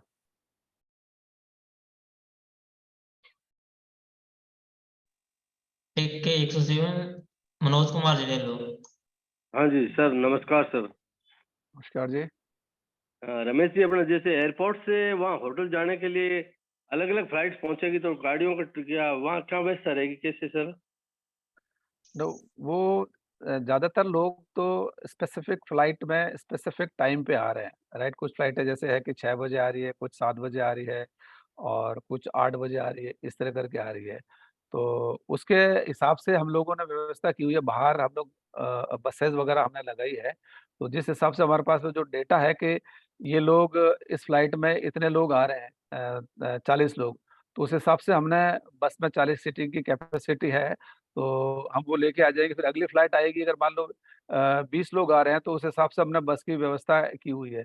आपको हो सकता है कि 15-20 मिनट, आधे घंटे का आपको एयरपोर्ट के अंदर वेट करना पड़ जाए, लेकिन हम कोशिश ये करेंगे कि जैसे-जैसे लोग आते जाएँ, अगर एक ही साथ में सारे लोग आ रहे हैं, तो सभी लोगों को उस हिसाब से ट्रांसपोर्ट की फैसिलिटी से हम लोग होटल में पहुँचा देंगे। वहाँ अपना लगा होगा बैनर वगैरह होगा कोई भाई हाँ, बैनर हम एयरपोर्ट? उस तरह करेंगे, हमारी टीम के ही लोग वहाँ आएँगे, और ये जो बस होती है, बस तो एक्चुअल में अलग होती है, हाँ पार्किंग की हाँ। उसकी जगह होती है, उसमें पता नहीं चलेगा बैनर वगैरह लगा करेंगे तो। बट हम कुछ एक इस टाइप से लगा देंगे, कोई आपको जो लेना आएगा ना बाहर, तख्ती लिखा हुआ है, बाहर से दिखा दिया जाएगा उसमें कि जामणी साहित्य अकादमी, ये पर्यावरण एनवायरमेंटल प्रोग्राम है, उससे रिलेटेड। और हम आपसे फोन पे भी संपर्क करेंगे, आप अकेले नहीं होंगे उसमें, ग्रुप में भी हम लोग कनेक्टेड रहेंगे और किसी एक से संपर्क करेंगे तो उसमें फिर आप बाहर आके भी कंटेक्ट कर सकते हैं और हम खुद भी एक इस टाइप से लिखा हुआ, जैसे जनरली आप बाहर आते हैं तो लिखा रहता है, वो भी हम व्यवस्था करेंगे। ठीक है सर, ओके ओके। और जब आप पूरी डिटेल अपना फ्लाइट के बारे में बता देंगे तो हम उसको शेयर करेंगे ग्रुप में, तो आपको खुद को पता चल जाएगा कि उस फ्लाइट में दूसरे कौन सज्जन जा रहे हैं।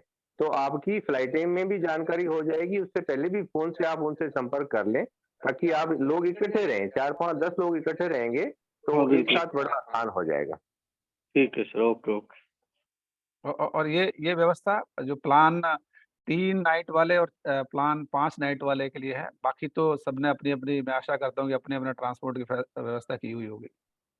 अपनी व्यवस्था में भी आपको कोई दिक्कत नहीं है, वहाँ टैक्सी बिल्कुल बाहर लाइन लग के रहती है, कोई प्रॉब्लम नहीं है, सरकार की टैक्सियाँ होती हैं और आपको कोई घबराने की बात नहीं है। आप उनका फिक्स रेट होता है, अगर जो आपने होटल बुक करा रखा है, तो उस होटल का आप उनको बताएँगे तो आपको वहाँ पे वो होटल पे छोड़ देंगे।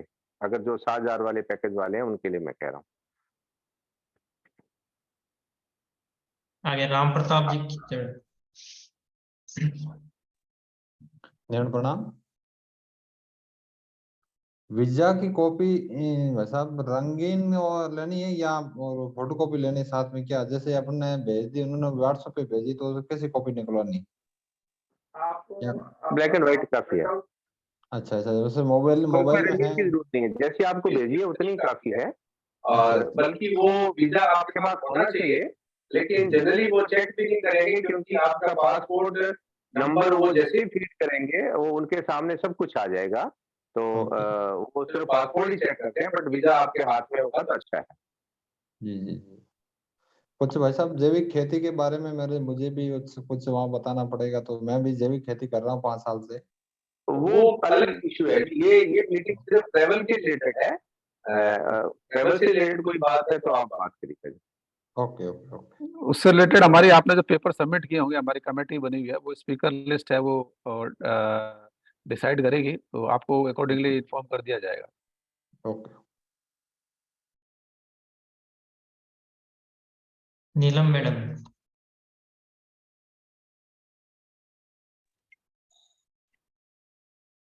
मेरी वॉइस आ रही है सर? हाँ जी, आ रही है जी।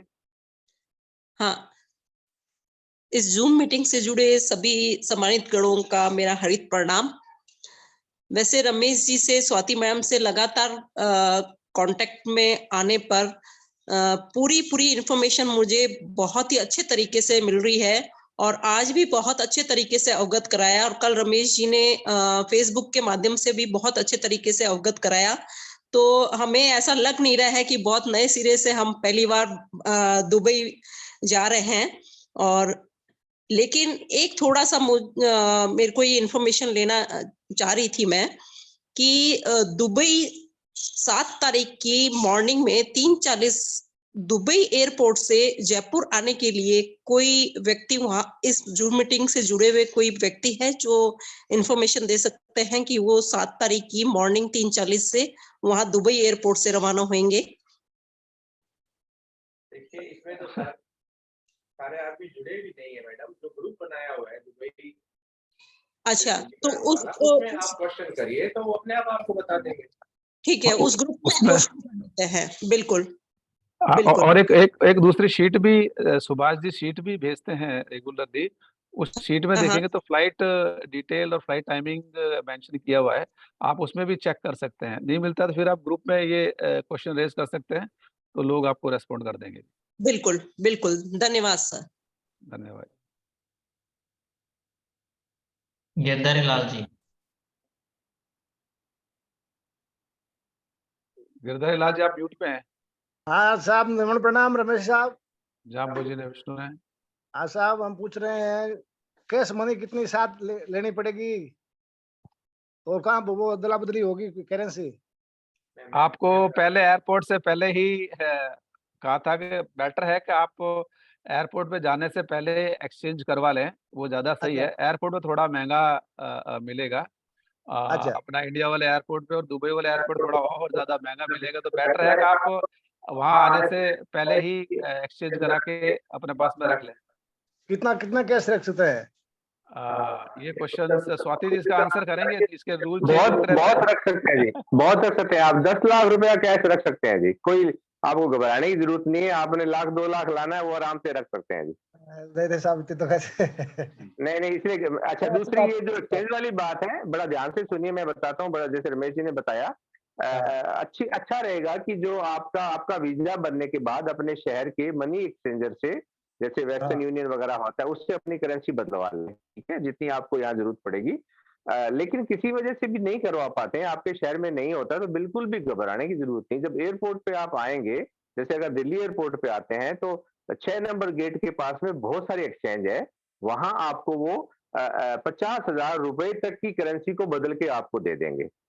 और वहां से भी किसी वजह से अगर छूट हो गया, समझो आप बिल्कुल अंदर ही चले आए फ्लाइट के सामान जमा करा के, तो वहां भी एक दुकान है वो, लेकिन वहां पे सिर्फ 10,000 रुपए तक की करेंसी बदलते हैं, तो उतने ही काफी है, कोई घबराने की बिल्कुल बात नहीं। यहाँ आने के बाद में भी आप, यहाँ बहुत सारे हैं, यहाँ करवा सकते हैं, पर यहाँ क्या है कि आपको टाइम नहीं होगा, आप सारा पूरा प्रोग्राम आपका बना हुआ होगा, फिर आप कहाँ जाओगे, तो इससे सबके लिए बेटर है कि आप अपना वहां से ही करेंसी लेके आएंगे, तो आपको सुविधा रहेगी जी। वहाँ वो फोन पे एटीएम काम करेगा क्या? काम करेगा, इंटरनेट होना चाहिए फोन पे, लेकिन वहाँ यहाँ पेमेंट नहीं कर सकता आप। इंडिया वाला ही चलेगा, इंडिया में करते, यहाँ पेमेंट वो चलता नहीं फोन पे, यहाँ किसी को नहीं कर सकते फोन पे से पेमेंट, यहाँ पे कोई भी दुकान वगैरह एक्सेप्ट नहीं करती है। ठीक है, धन्यवाद साहब, बहुत अच्छी बात थी। एक Ramesh ji, international debit card होता है, वो चलता है क्या? वो फिर बैंक से लेना पड़ेगा आपको, चलता है, क्यों नहीं चलता। अलग से ट्रेवलर कार्ड बनते हैं, तो वो बैंक से अगर आपको है लगता है तो आप लेके आ सकते हैं। अलग अलग बैंक के अलग अलग ऑप्शंस होते हैं, तो वो जल्दी जो फ्रीक्वेंट ट्रेवलर होते हैं वो जाते हैं, तो आप पूछ सकते हैं, उसके कुछ चार्जेस वगैरह लगते हैं हर बैंक में, तो अगर वो ऑप्शन एक्सप्लोर करना चाहते हैं तो वो भी अच्छा ऑप्शन है। वैसे तो नियो ग्लोबल है, उन्होंने संदीप धानिया ने जो बना लिया, मैं बनाने लगा था तो मेरी KYC OTP भेज दी तो गाड़ी रुक गई, उसमें नॉर्मल KYC चाहिए। ओके, उसका प्रोसेस पता नहीं, देख लीजिएगा एक बार। आगे है और साहब, कुलदीप जी अनम्यूट कीजिए। हाँ जी, नमस्ते सर। नमस्ते जी। हाँ सर, मेरा एक निवेदन था कि जैसे गवर्नमेंट एम्प्लॉय है इसमें इंक्लूड हो रहे हैं, तो वहाँ चेक इन पे ये पासपोर्ट वीजा यही चेक करेंगे, विभागीय अनुमति का तो उनको कोई लेना देना नहीं है। ये ऐसा यहाँ पे तो कुछ नहीं है, शायद आपका इंडिया के इमिग्रेशन सेंटर पे शायद पूछ सकते हैं, बट वो भी श्योर नहीं है। बट आप अपने रिलेवेंट डॉक्यूमेंट अपने पास रखिएगा, बट जनरली इमिग्रेशन वालों को इतना वो नहीं, वो तो पासपोर्ट देखते हैं, और अगर कुछ क्वेश्चंस वो पूछ लिए क्यों जा रहे हैं, क्या है, उनको कुछ लगता है तो वो आपसे कुछ डॉक्यूमेंट मांग सकते हैं, तो आप अपना संबंधित डॉक्यूमेंट अपने प्रिंट आउट लेके अपने पास में रखिएगा, वो ज्यादा अच्छा है। वो रमेश जी, ट्रेवल में तो कोई प्रॉब्लम नहीं होगी, लेकिन डिपार्टमेंटल इंक्वायरी के हिसाब से हम लोगों को ये परमिशन लेनी होती है, वो कंपल्सरी है। मुझे नहीं लगता है कि वहाँ ट्रेवल के दौरान कोई भी इस तरह का डॉक्यूमेंट चेक नहीं होगा, पर हमें डिपार्टमेंट अगर बिना परमिशन जाते हैं तो डिपार्टमेंट की तरफ से एक मिनट, इसमें थोड़ा सा एसपी साहब ये कुछ बोलेंगे। हाँ जी, बढ़िया जी। नमस्कार जी। नमस्कार जी, नमस्कार साहब, क्या हाल चाल है? हाँ बिल्कुल ठीक है। इसमें एक्चुअली जो फॉरेन ट्रेवल है उसकी अलग अलग डिपार्टमेंट्स की अलग अलग रिक्वायरमेंट। जैसे जब मैं आरपीएस था तो आरपीएस के तौर पे जब मैंने अप्लाई किया तो मेरे पास गवर्नमेंट से आया कि साहब आप निजी विदेश यात्रा पर जा रहे हो तो अपने नियंत्रक अधिकारी छुट्टी लेवे और जाए। तो ये एक तरह से सेमिनार आप मुझे अटेंड करना जा रहे हैं, एक तरह से निजी विदेश यात्रा है। लेकिन जो जब आईपीएस में आ गया तो आईपीएस में हमारी सरकार से अनुमति लेनी पड़ती है, तो हमें वो वैलिड एक गवर्नमेंट से अनुमति अप्लाई करनी पड़ती है छुट्टी लेने के लिए। ट्रैवलिंग के दौरान नहीं आएगी, लेकिन मैं ये बता रहा हूँ कि अब जैसे कॉलेज एजुकेशन है तो उनके वो रिक्वायरमेंट है, लेकिन वहां पर उनको कोई मतलब नहीं, उनके पास आपका पासपोर्ट होना चाहिए और वीजा होना चाहिए। आप गवर्नमेंट एम्प्लॉई हैं, क्या नहीं है, वो एक डिपार्टमेंटल मैटर है। वहां पर आपको केवल अपने 2 डॉक्यूमेंट्स आपकी। तो इमिग्रेशन पे भी आपसे कई बार नहीं पूछा, कुछ पूछते नहीं है? नहीं, आज तक नहीं पूछा। इमिग्रेशन केवल ये है कि आप एज इंडियन सिटीजन इंडिया से बाहर जा रहे हो, तो वो आपका एक डॉक्यूमेंट है कि आप अब इंडिया छोड़ चुके हो। और आप जिस कंट्री में जाते हो वहाँ इमिग्रेशन जो है आपको एंट्री कर लेता है कि साहब आप जो अमुक आदमी वहां से रवाना हुआ था यहाँ एंट्री कर गया है। तो एक रिकॉर्ड कीपिंग है वो एक तरह से। तो जैसे मेरा केस बता, कई बार हम बाहर जाते थे तो हमसे पूछते थे कि आप क्यों जा रहे हो, कहाँ जा रहे हो, तो किस कंपनी में काम करते हो, तो हमें कंपनी कई बार वो पूछते तो आईडी कार्ड बताना पड़ता था कि कंपनी में काम करते हैं। वो जो आपका जो वहाँ इमिग्रेशन फिर वाला वो वो जाते आपसे थे वहाँ किस सवाल जगह जा रहे हो, तो वहाँ उस जगह का हमें कॉन्ट्रैक्ट भी दिखाना पड़ता था। तो खैर मतलब अगर अलग अलग सिचुएशन के हिसाब से होता है तो बेटर है मेरे हिसाब से कि अगर रिलेवेंट डॉक्यूमेंट रखें, कोई पूछ ले कि आप गवर्नमेंट में काम करते हैं तो आप कहाँ पे काम करते हैं, आपके पास परमिशन है कि नहीं है, तो डॉक्यूमेंट मेरे हिसाब से होना अच्छा रहेगा। बाकी खैर आपका एक्सपीरियंस आपने सही है कि जल्दी मांगते नहीं है। 7-8 कंट्रीज फॉरेन ट्रैवल कर चुका हूँ एज आरपीएस। किसी ने भी इमिग्रेशन में मुझसे ये नहीं पूछा कि आप कौन है और कहाँ जाना चाह रहे हो, परमिशन क्या है। सिर्फ तो आपकी वीजा देखते हैं, आपकी शक्ल देखते हैं और कहाँ जा रहे हो, किसके पास जा रहे हो, ये तो पूछते हैं। तो वो और एक ये भी पूछते हैं कि आप रहे हो, वापस कब आओगे, तो उससे कॉन्फिडेंस ये जरूर याद रखना चाहिए कि आप कहाँ जा रहे हो, क्यों जा रहे हो और वापस कब आओगे, तो उसके बाद वो सवाल नहीं पूछते हैं। Over to madam. धन्यवाद देवेंद्र जी। हाँ जी, हाँ जी, आगे सुभाष आगे next लीजिए। को करो। आगे है डॉक्टर अयाम जी।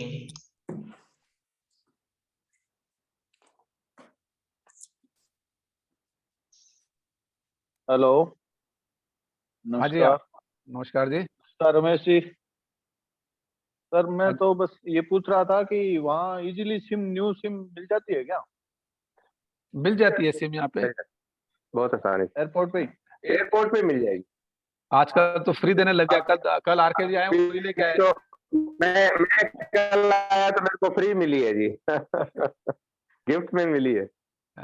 बट मेरे हिसाब से वो मिल जाती है, बट आपका टाइम तो ज्यादा मेरे ख्याल से है नहीं, जल्दी 1 आध दिन लगता है उसको एक्टिवेट होने में। बेटर है जैसे कि स्वाति ने बताया, वो प्लान लेके आए अपना, वो ज्यादा सही है। आप एक लिमिटेड डेज में यहाँ रुकेंगे 3 दिन के लिए या 6 दिन के लिए, तो उसमें बेटर है कि उस प्लान में करें और फिर यहाँ पे फिर उसको आपने अदरवाइज एक्टिवेशन करने में भी रहेंगे, उसमें भी टाइम निकल जाता है और आपके बैक टू बैक सारी एक्टिविटीज यहाँ प्लान करी हुई है आपके लिए। कई बार आपको नेट बैंकिंग करनी भी आपको फोन पे आपका ओटीपी आता है, तो ये प्रॉब्लम हो जाती है। इसलिए 1 हफ्ते के लिए कम से कम चार्जेस वाला आपको इंटरनेशनल पैकेज अगर आप ले लेते हो, जिसमें एसएमएस कम से कम आपको मिल जाए, आपका फोन ऑन रहे, तो काफी रहता है और वो बड़ा सिंपल सा मिल जाता है। आपका 50 रुपए रोज के हिसाब से भी आपको 50 क्या आपको, मुझे लगता है 500 रुपया रोज का। हाँ, तो वो 2-2-2.5 का पैकेज आपका मिल जाता है। तो आप अपने अलग-अलग नेट आपके फोन के जो ऑपरेटर हैं उनसे आप ले लेंगे तो बढ़िया रहेगा, लेकिन उसको आप बिल्कुल लास्ट में ऑन करें, वरना आपको जब इंडिया में होंगे तो वहीं के इंटरनेट चार्ज शुरू हो जाएंगे, तो एयरपोर्ट पे बिल्कुल लास्ट स्टेज पे ही उसको चालू करें। धन्यवाद। नेक्स्ट है विक्रम जी।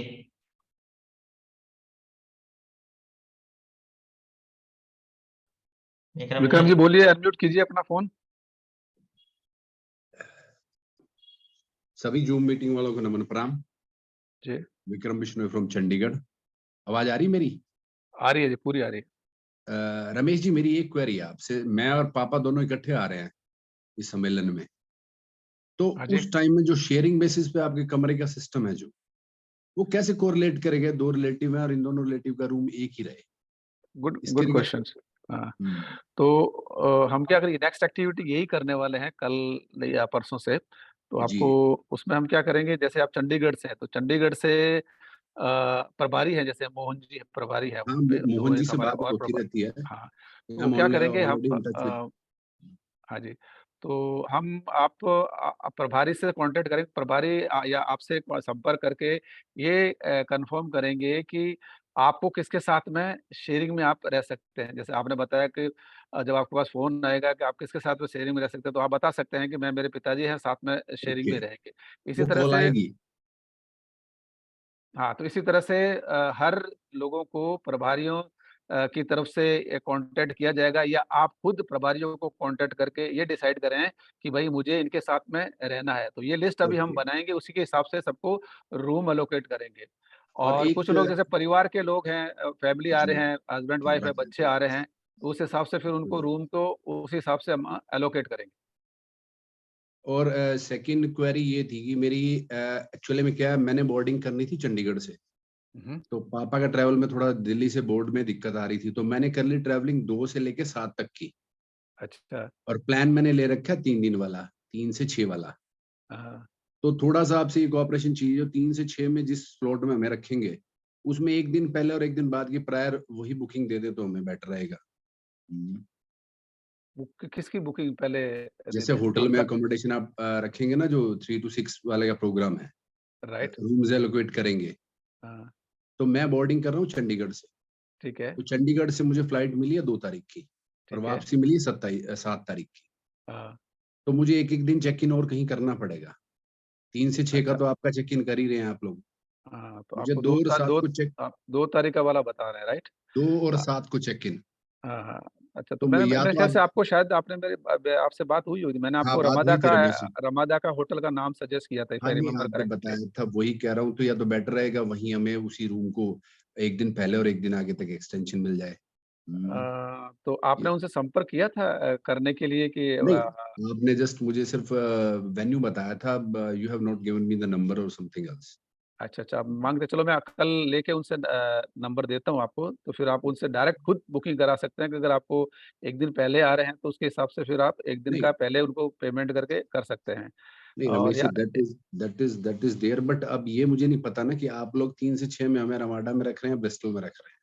नहीं, वो हम कॉर्पोरेट करेंगे आपके साथ में कि आपको जिस रूम में रखेंगे हुँ, उसी हुँ। रूम में आपके पिताजी को रखेंगे, और रमादा ही है जहाँ पे 3 दिन वाला प्लान में रख रहे हैं सबको। तो 2 ओके। होटल है हमारे। हाँ, एक तो है होटल ब्रिस्टल जहाँ पे हम हाँ 6 जी, हाँ जी। दिन वाले को रख रहे हैं। दूसरा है हुँ, रमादा जिसमें हम हुँ। 4 दिन वाले को रख रहे हैं, जो कि 3 नाइट वाले को प्लान में रख रहे हैं। इसीलिए ठीक आपको है, मैंने ठीक है। रमादा का ही नंबर दिया था कि आप वहीं रुकेंगे, और इसलिए वहीं पे आप एक्सटेंड कीजिए 1 दिन का। चलो ठीक है सर, मेरी बस यही क्वेरी थी बेसिकली। अच्छा, ठीक है जी। कल मेरे को बताइएगा, मैं आपको उनके डायरेक्ट नंबर और रिज़र्वेशन करने के लिए ईमेल आईडी वगैरह जो चाहिए होते हैं, वो भी मैं दे दूँगा आपको। Grateful, grateful. Thanks a lot. Okay. Next नाम है सुनील बिश्नोई, बैंगलोर से। सुनील जी अनम्यूट। भाई साहब नमो प्रणाम। जय भोजन विष्णु ने। एक मैं ये और पूछना चाहे कि भाई प्रभारी ने आप बार क्यों नहीं कि भाई प्रभारियों ने कांटेक्ट कर पूछो कि कौन से होटल में होना, तो आप लोग प्रभारियों ने पहले इन्फॉर्म करो। ऑफ कोर्स आपको ग्रुप में सबको बताया जाएगा। ठीक है, ठीक है। आप अभी फर्स्ट टाइम बने हैं प्रभारी, मेरे ख्याल से गोवा में थे कि आप उस साइड में इसमें भी हमने यही एक्टिविटीज़ की थी, और शिलांग में भी हमने इसी टाइप से कर रहे थे हमने एक्टिविटीज़। तो यही नहीं नहीं मैं एक्टिविटीज़ हमारी प्रैक्टिस है, हर जगह हम ऐसे ही करते हैं, क्योंकि जो लोकेशन का प्रभारी होता है जगह से, उनको वहाँ के जो लोग पंजीकरण कराते हैं, उनके बारे में ज़्यादा इन्फॉर्मेशन रहती है, पता होता है कि ये लोग कौन है, किसके साथ में रहना चाहते हैं, और उनके साथ में एक कम्फर्ट लेवल होता है। तो ये ज़िम्मेदारी उनको दी जाती है, तो और वो फिर उसी हिसाब से वो इन्फॉर्मेशन फ़िल करते हैं कि भई इसी हिसाब से हमें रूम एलोकेशन भी चाहिए। ठीक है, ठीक है। नहीं मैं पहले प्रभारी था, अच्छा। लेकिन शिलोंग गोवा में तो बताया था पहले, बुकिंग के समय पहले उन्होंने ये दे दिया था कि भाई कर्नाटक के लोग इस जगह रहेंगे। ठीक है। हाँ जी, हम इन्फॉर्मेशन लेते हैं, देंगे आपको, और आपको करना है अपने जितने भी क्षेत्र के जो लोग हैं, बैंगलोर के हैं तो बैंगलोर में आपको भर के दीजिएगा उनकी डिटेल्स। ठीक। हम बाकी हैंड रेज तो किसी का नहीं है, अगर किसी को कोई इंक्वायरी है तो वो हैंड रेज कर दे।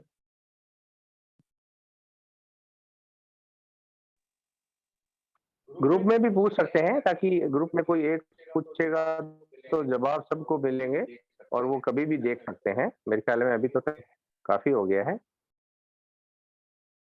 हाँ जी, और कोई कोई कहीं देख रहे हैं मैम, यहाँ पे किसी को कोई क्वेश्चंस वगैरह है तो, ऐसी मीटिंग है बार-बार नहीं होती है, वैसे हम अलग अलग टॉपिक पे आगे भी करेंगे, जैसे अभी हमने ये इस पे की है मीटिंग्स अपने ट्रेवल रिलेटेड, आगे हम टूरिज्म एक्टिविटीज पे भी एक मीटिंग करेंगे जब हम लोग थोड़े से और करीब पहुंच जाएंगे, सारी चीजें क्लियर हो जाएगी तो। बट फिर भी ट्रेवल रिलेटेड कोई भी इंफॉर्मेशन अभी है तो बताइएगा, अदरवाइज ग्रुप में तो हम बात करते भी हैं और आप कभी भी ग्रुप में भी अपने क्वेश्चंस या स्पष्टीकरण मांग सकते हैं। रमेश जी, एक स्वाति मैडम से रिलेटेड थी, वो तो अभी दिख नहीं रहे, शायद कहीं चले गए। जिन्होंने तत्काल में पासपोर्ट बनाया उनका पासपोर्ट तो आ गया, पुलिस वेरिफिकेशन अंडर प्रोसेस है, तो क्या उसको वीजा मिल जाएगा? अंडर वेरिफिकेशन में नहीं मिलता है, पहले तो पासपोर्ट होना चाहिए तभी वीजा मिलता है। नहीं, पासपोर्ट तो तत्काल में था, 26 को सीकर जाके अप्लाई किया, 28 को घर पे आ गया। पुलिस वेरिफिकेशन अंडर प्रोसेस है, और जब हमारे पास ईमेल आई तो उसमें ये लिखा होता है your passport is issued under police under the post police verification condition, वो कंडीशनल आया हुआ है। तो क्या वो वीजा में चल जाएगा या पुलिस वेरिफिकेशन होने के बाद ही वीजा अप्लाई करें? आपके पास में पासपोर्ट आ गया, उनके पास में? मेरे तो दूसरे दिन ही आ गया, 28 को ही आ गया। नहीं, जिनकी बात कर रहे हैं, मतलब आपकी बात कर रहे हैं, किसी और की बात मैं मेरी बात कर रहा हूँ, पर मेरे जैसे कई केस और भी है। ओके, ये पॉइंट मेरे ख्याल से अगर है तो I don't know. Swati madam से पूछना, तो स्वाति मैडम है नहीं, इसलिए मैं पूछ रहा, आपको अगर ध्यान हो तो। नहीं, मुझे स्पेसिफिक ऐसा केस का नहीं होता, जल्दी पासपोर्ट क्लियर होने के बाद ही वीजा बनता है, वो हर तरह से क्लियर होना चाहिए। एक बार फोन कर रहा हूँ मैं स्वाति को, अगर वो वापस आए तो। हाँ, वो आ जाए तो क्लियर हो जाए, हो सकता है मेरे जैसे कोई और भी हो। वैसे तो बिना पुलिस वेरिफिकेशन के पासपोर्ट मिलता नहीं है, लेकिन ये पता नहीं कैसे मिल गया। दूसरे दिन 26 को सीकर गया, 28 को घर पे आ गया, दूसरे दिन ही आ गया वो तो। मेरे ख्याल में इसमें ऐसी कोई उसमें नोट तो लगा नहीं होता है, आप वीजा तो अप्लाई कर ही सकते हो। नहीं, उसकी ईमेल आई तो उसमें कंडीशन लिखा था your passport is issued under the post police verification condition. वो ठीक है, लेकिन उस पासपोर्ट के ऊपर तो कुछ नहीं लिखा हुआ ना जी। वो तो नहीं लिखा, पर वो कंप्यूटर में रिकॉर्ड करेंगे, वहां तो दिख जाएगा ना पासपोर्ट, अभी पूरा सक्सेस नहीं हुआ है। वो नहीं दिखेगा, क्योंकि वो तो वीजा तो यूही गवर्नमेंट इशू कर रही है, कोई भारत की। पर वो पुलिस वाला जो हमारे घर पे आया था ना, पुलिस वेरिफिकेशन कह रहे, वो कह रहे जब तक आपका पूरा वेरीफाई नहीं होगा आपको वीजा नहीं मिलेगा। अब वो पता नहीं आपका जिस थाने में है उसको स्पीडली वो करवा लो वेरिफिकेशन, ताकि वो तो करवा लिया मैडम, उसने कल करके भेज दिया था, पर उसमें भी मैंने पूछा था, यहाँ बीकानेर में अपने जीएडी कॉलोनी में वो पुलिस वेरिफिकेशन करते हैं, वो कहते हैं कि अभी आपका पासपोर्ट जयेंद्र व्यास थाने से वेरीफाई होके गया है, फिर जयपुर में सीआईडी ऑफिस से आएगा, 7 दिन वो लगा देंगे, और फिर जयपुर में बीकानेर में जीएडी कॉलोनी से वो जाएगा, तब ऐसे कुछ अभी तो 7-8 दिन का और टाइम मेरे को उन्होंने बताया। जैसे ये स्वाति जी कॉल पे हैं दूसरे मेरे ख्याल से नंबर पे, उसको अनम्यूट करने के परमिशन दो सुभाष जी, एक बार अनम्यूट करने की दोगे परमिशन? रमेश जी एक बार है ना, एसपी साहब बता रहे लालचंद जी की क्वेरी जो भी है लो। अच्छा, हाँ, बढ़िया जी। इनके जो भी संबंधित आपके लालचंद जी मेरे को भेज देना, मैं कल दिखवा लूंगा, कोई दिक्कत नहीं है। ये यहाँ पर जो ऑनलाइन चलता है, और वो जो कोई अगर किसी टेबल पे अटका हुआ है तो उसको स्पीड अप करवा दूंगा। हाँ, नमस्कार सर, टेबल पे तो नहीं अटका, व्यास कॉलोनी से तो हो गया क्लियर। यहाँ पुलिस वेरिफिकेशन होता है, जीएडी कॉलोनी में मेरा भतीजा ही है, हेड कांस्टेबल है, उससे मैंने आज पूछा, उसने कहा कि ये कंडीशन है, शायद आपको इश्यू नहीं होगा। अभी जयपुर सीआईडी से कोई ईमेल आएगी, वो ईमेल इन जीएडी कॉलोनी में इन लोगों के पास आएगी और फिर वो भेजेंगे, ऐसा कुछ उसने मेरे को बताया। कौन से करवा दूंगा, मैं कह दूंगा वहाँ पे जोन वालों को भी कह दूंगा, वो सीआईडी वाले। अभी तो टाइम पड़ा है मेरे ख्याल में लालचंद जी, आप घबराए नहीं, वीजा तो 7 दिन में आराम से आ जाएगा, तो आप वेट कर लें, अभी टाइम पड़ा है। फिर उसकी वो जो रिसिप्ट वगैरह आई है वो मैं आपसे शेयर कर लेता हूँ, फिर आप थोड़ा देख लेना। ठीक, हाँ जी, ठीक, थैंक यू सर। धन्यवाद देवेंद्र सर। आपने सेवा पानी नहीं की होगी पुलिस वेरिफिकेशन की, और क्या सेवा पानी तो घर का भतीजा बन के सेवा पानी करा। नहीं बटे ठीक है, पर वो मेरे को बता रहा था कि इतना टाइम लगता है, और जब तक ये अभी वो कह रहा है जयपुर सीआईडी से आएगा, तो सीआईडी में तो अब देवेंद्र जी ही कुछ कर सकते हैं, बाकी तो ये कहाँ से करेंगे। सीआईडी से वहाँ कोई रिपोर्ट आती है, बोला वो 7 दिन में आती है, फिर यहाँ से लालचंद जी आपको पीछे छोड़कर दुबई नहीं जाएंगे। नहीं, मैं तो एक अपनी आपका पासपोर्ट वीजा तो करवाना ही पड़ेगा। पासपोर्ट आ गया मैडम, पर वो क्लियर हुआ नहीं, वो अभी हाँ नहीं हो जाएगा, नो प्रॉब्लम, हाँ हो जाएगा। चलो, थैंक यू मैडम। ठीक है जी, और किसी के क्वेश्चंस कुछ मैं देख रहा हूँ अमरचंद जी भी है, डॉक्टर एसपी जी भी है, और मेरे ख्याल से राम जीवन जी भी है, संदीप जी, वेद प्रकाश जी, सुरेंद्र जी गोदारा भी हैं, नरसी राम जी है, सतीश चंद्र जी भी है, बाबूलाल तेतरवाल जी भी हैं।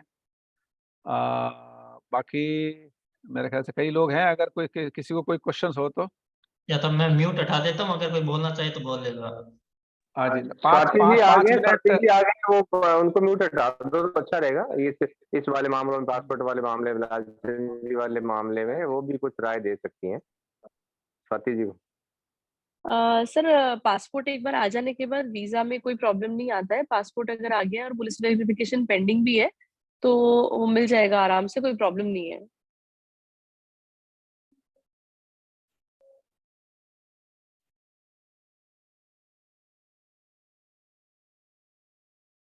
सुन पा रहे हैं सर? हेलो। हाँ मैडम, आवाज आ रही है। ये तत्काल में पासपोर्ट बन के आया, पुलिस वेरिफिकेशन हुआ नहीं है, अभी अंडर हाँ, प्रोसेस है। कोई दिक्कत नहीं है, लेकिन उससे वीजा नहीं अटकेगा सर आपका। आप वो पासपोर्ट भेज दीजिएगा। अच्छा, चलो फिर ठीक है, फिर कोई जी दिक्कत सर। नहीं। जी जी जी। ठीक। Thank you madam. जी सर। जिसको भी कोई डाउट है वो अनम्यूट करके खुद से बोल सकते हैं। धांगड़ साहब ने अभी अनम्यूट किया था। धांगड़ साहब तल्ला मारे हैं क्यों? तो हेलो, मैं कह रहा हूँ जी, वैसे तो पासपोर्ट तो वेरिफिकेशन के बाद ही इशू होता है जी। ये तो लालचंद जी को कोई स्पेशल कैटेगरी में लेके ही उन्होंने वो कोई भेज दिया वो तत्काल में अप्लाई किया है ना सर, तत्काल आजकल वालों को जल्दी विनोद दे जी, देते हैं। तत्काल में दूसरे दिन ही आ जाए। सेकंड डे आ जाती होती है, तब तक लोग फौरन घूम के भी आ जाते हैं। हाँ, कोई ये तो मेरे तो दूसरे दिन ही आ गया तत्काल में, पर वो हाँ, तो आप वेरीफाई आराम नहीं से हुआ। जा सकते हैं। बहुत से मेरे दोस्त वगैरह जाके आगे, वेरिफिकेशन बाद में हुई है। वो तत्काल का पॉइंट यही होता है कि आपको अर्जेंट में जाना है तो आप तत्काल में ले लो, हम वेरिफिकेशन बाद में कर लेंगे।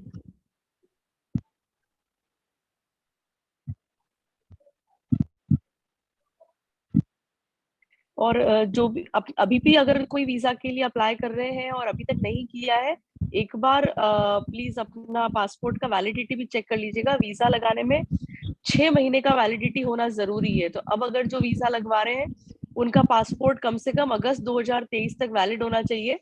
उससे कम का अगर है तो पहले उसको रिन्यू करवा लें तत्काल के अंदर, नहीं तो नहीं जा पाएंगे। रमेश जी, आवाज नहीं आ रही आपकी।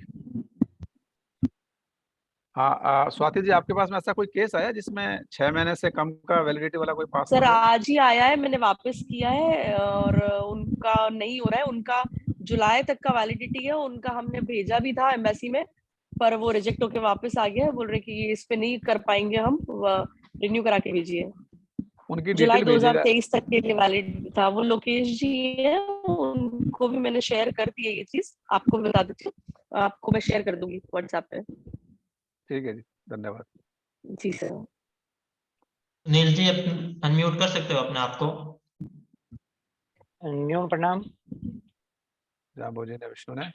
साहब, मैं ये पूछ रहा था, अपने ये सिम है ना जो नेट पैक लेंगे, इसमें वापस कॉल भी कर सकते हैं या सिर्फ मतलब जो कॉल आएंगे या ओटीपी वगैरह आएंगे बस? नहीं, आप कॉलिंग कर सकते हैं, बेसिक कॉलिंग जो कर अच्छा सकते हैं? वहां से। अच्छा, और नेट बैंकिंग यूज वहाँ हो जाएगी? जैसे कुछ भी परचेज करें तो नेट बैंकिंग से कर सकती है? आप अपना यहाँ से डेटा ऑन करवा के जा रहे हैं, नेट वगैरह ऑन करवा के जा, या रोमिंग ऑन करवा के जा रहे हैं क्या इंडिया से? हाँ जी। इंडिया से अगर रोमिंग ऑन करवा के जा रहे हो, ओटीपी अगर मोबाइल पे आते हैं तो चल ही जाएगा। और अगर मतलब नेट नहीं ऑन करवा रहे हैं और ओटीपी मोबाइल पे आते हैं तो उनको मेल पे भी डाइवर्ट करवा लीजिएगा, ताकि आप डेटा के साथ में यूज कर वो पाए। तो मेल पे और इस पे दोनों पे साथ में ही आते हैं ओटीपी। हाँ तो फिर ठीक है, आपका तो फिर सबसे जो जरूरी होता है नेट बैंकिंग के लिए, केवल इंटरनेट चाहिए होता है आपको, और कुछ नहीं चाहिए होता है। हाँ और 2 फैक्टर ऑथेंटिकेशन के लिए या तो आपके फोन पे आता है ओटीपी या ईमेल पे आता है। तो वो देख लीजिएगा। आपके पास में फ़ोन या तो काम उस समय आपके पास फ़ोन पे एसएमएस के लिए आपका फ़ोन एक्टिव होना चाहिए, इंटरनेशनल रोमिंग होनी चाहिए, नहीं तो आपके ईमेल आईडी पे होना चाहिए। तो कहीं पे भी ओटीपी आना चाहिए, तभी आप इंटरनेट की जो नेट बैंकिंग की ट्रांज़ैक्शन है वो पूरा कर पाएँगे। बट नेट बैंकिंग के लिए आपको इंटरनेट ज़रूर चाहिए, जो हर जगह मिल जाएगा आपको। आपको यहाँ पे होटल में, या अगर आपका पैकेज लिया तो आप फ़ोन से भी कर सकते हैं। Thank you sir.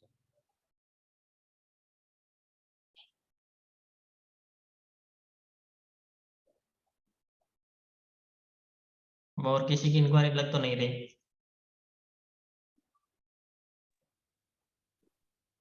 तो अगर किसी की मेरे ख्याल से कुछ है तो बताइए, नहीं तो हम इसको कॉल को कंक्लूड करें। बाकी कुछ होगा तो रमेश जी ग्रुप में पूछ लेंगे, सारे जुड़े हुए हैं ही तो, है ना। आज की मीटिंग तो आप ओवर करो। अच्छा जी, ठीक है जी, ठीक है जी। आप सबका बहुत बहुत धन्यवाद जो आप जुड़े। धन्यवाद स्वाति जी आपके समय के लिए। धन्यवाद इंदिरा जी, धन्यवाद देवेंद्र साह, आरके जी, धारणिया जी और बाकी सभी महानुभाव जुड़े हैं। कुछ लोग बोल पाए, कुछ लोग नहीं है, कुछ अभी भी मैं देख रहा हूँ अमरचंद जी अभी भी गाड़ी में है। एसपी जी, आप सबका बहुत बहुत धन्यवाद जो आप जुड़े, अपना समय दिया और इसमें भाग लिया इस मीटिंग में। धन्यवाद सभी। ओके जी, thank you very much. Good night. Good night. Conclude कर दीजिए आप सुभाष जी। ठीक है, धन्यवाद।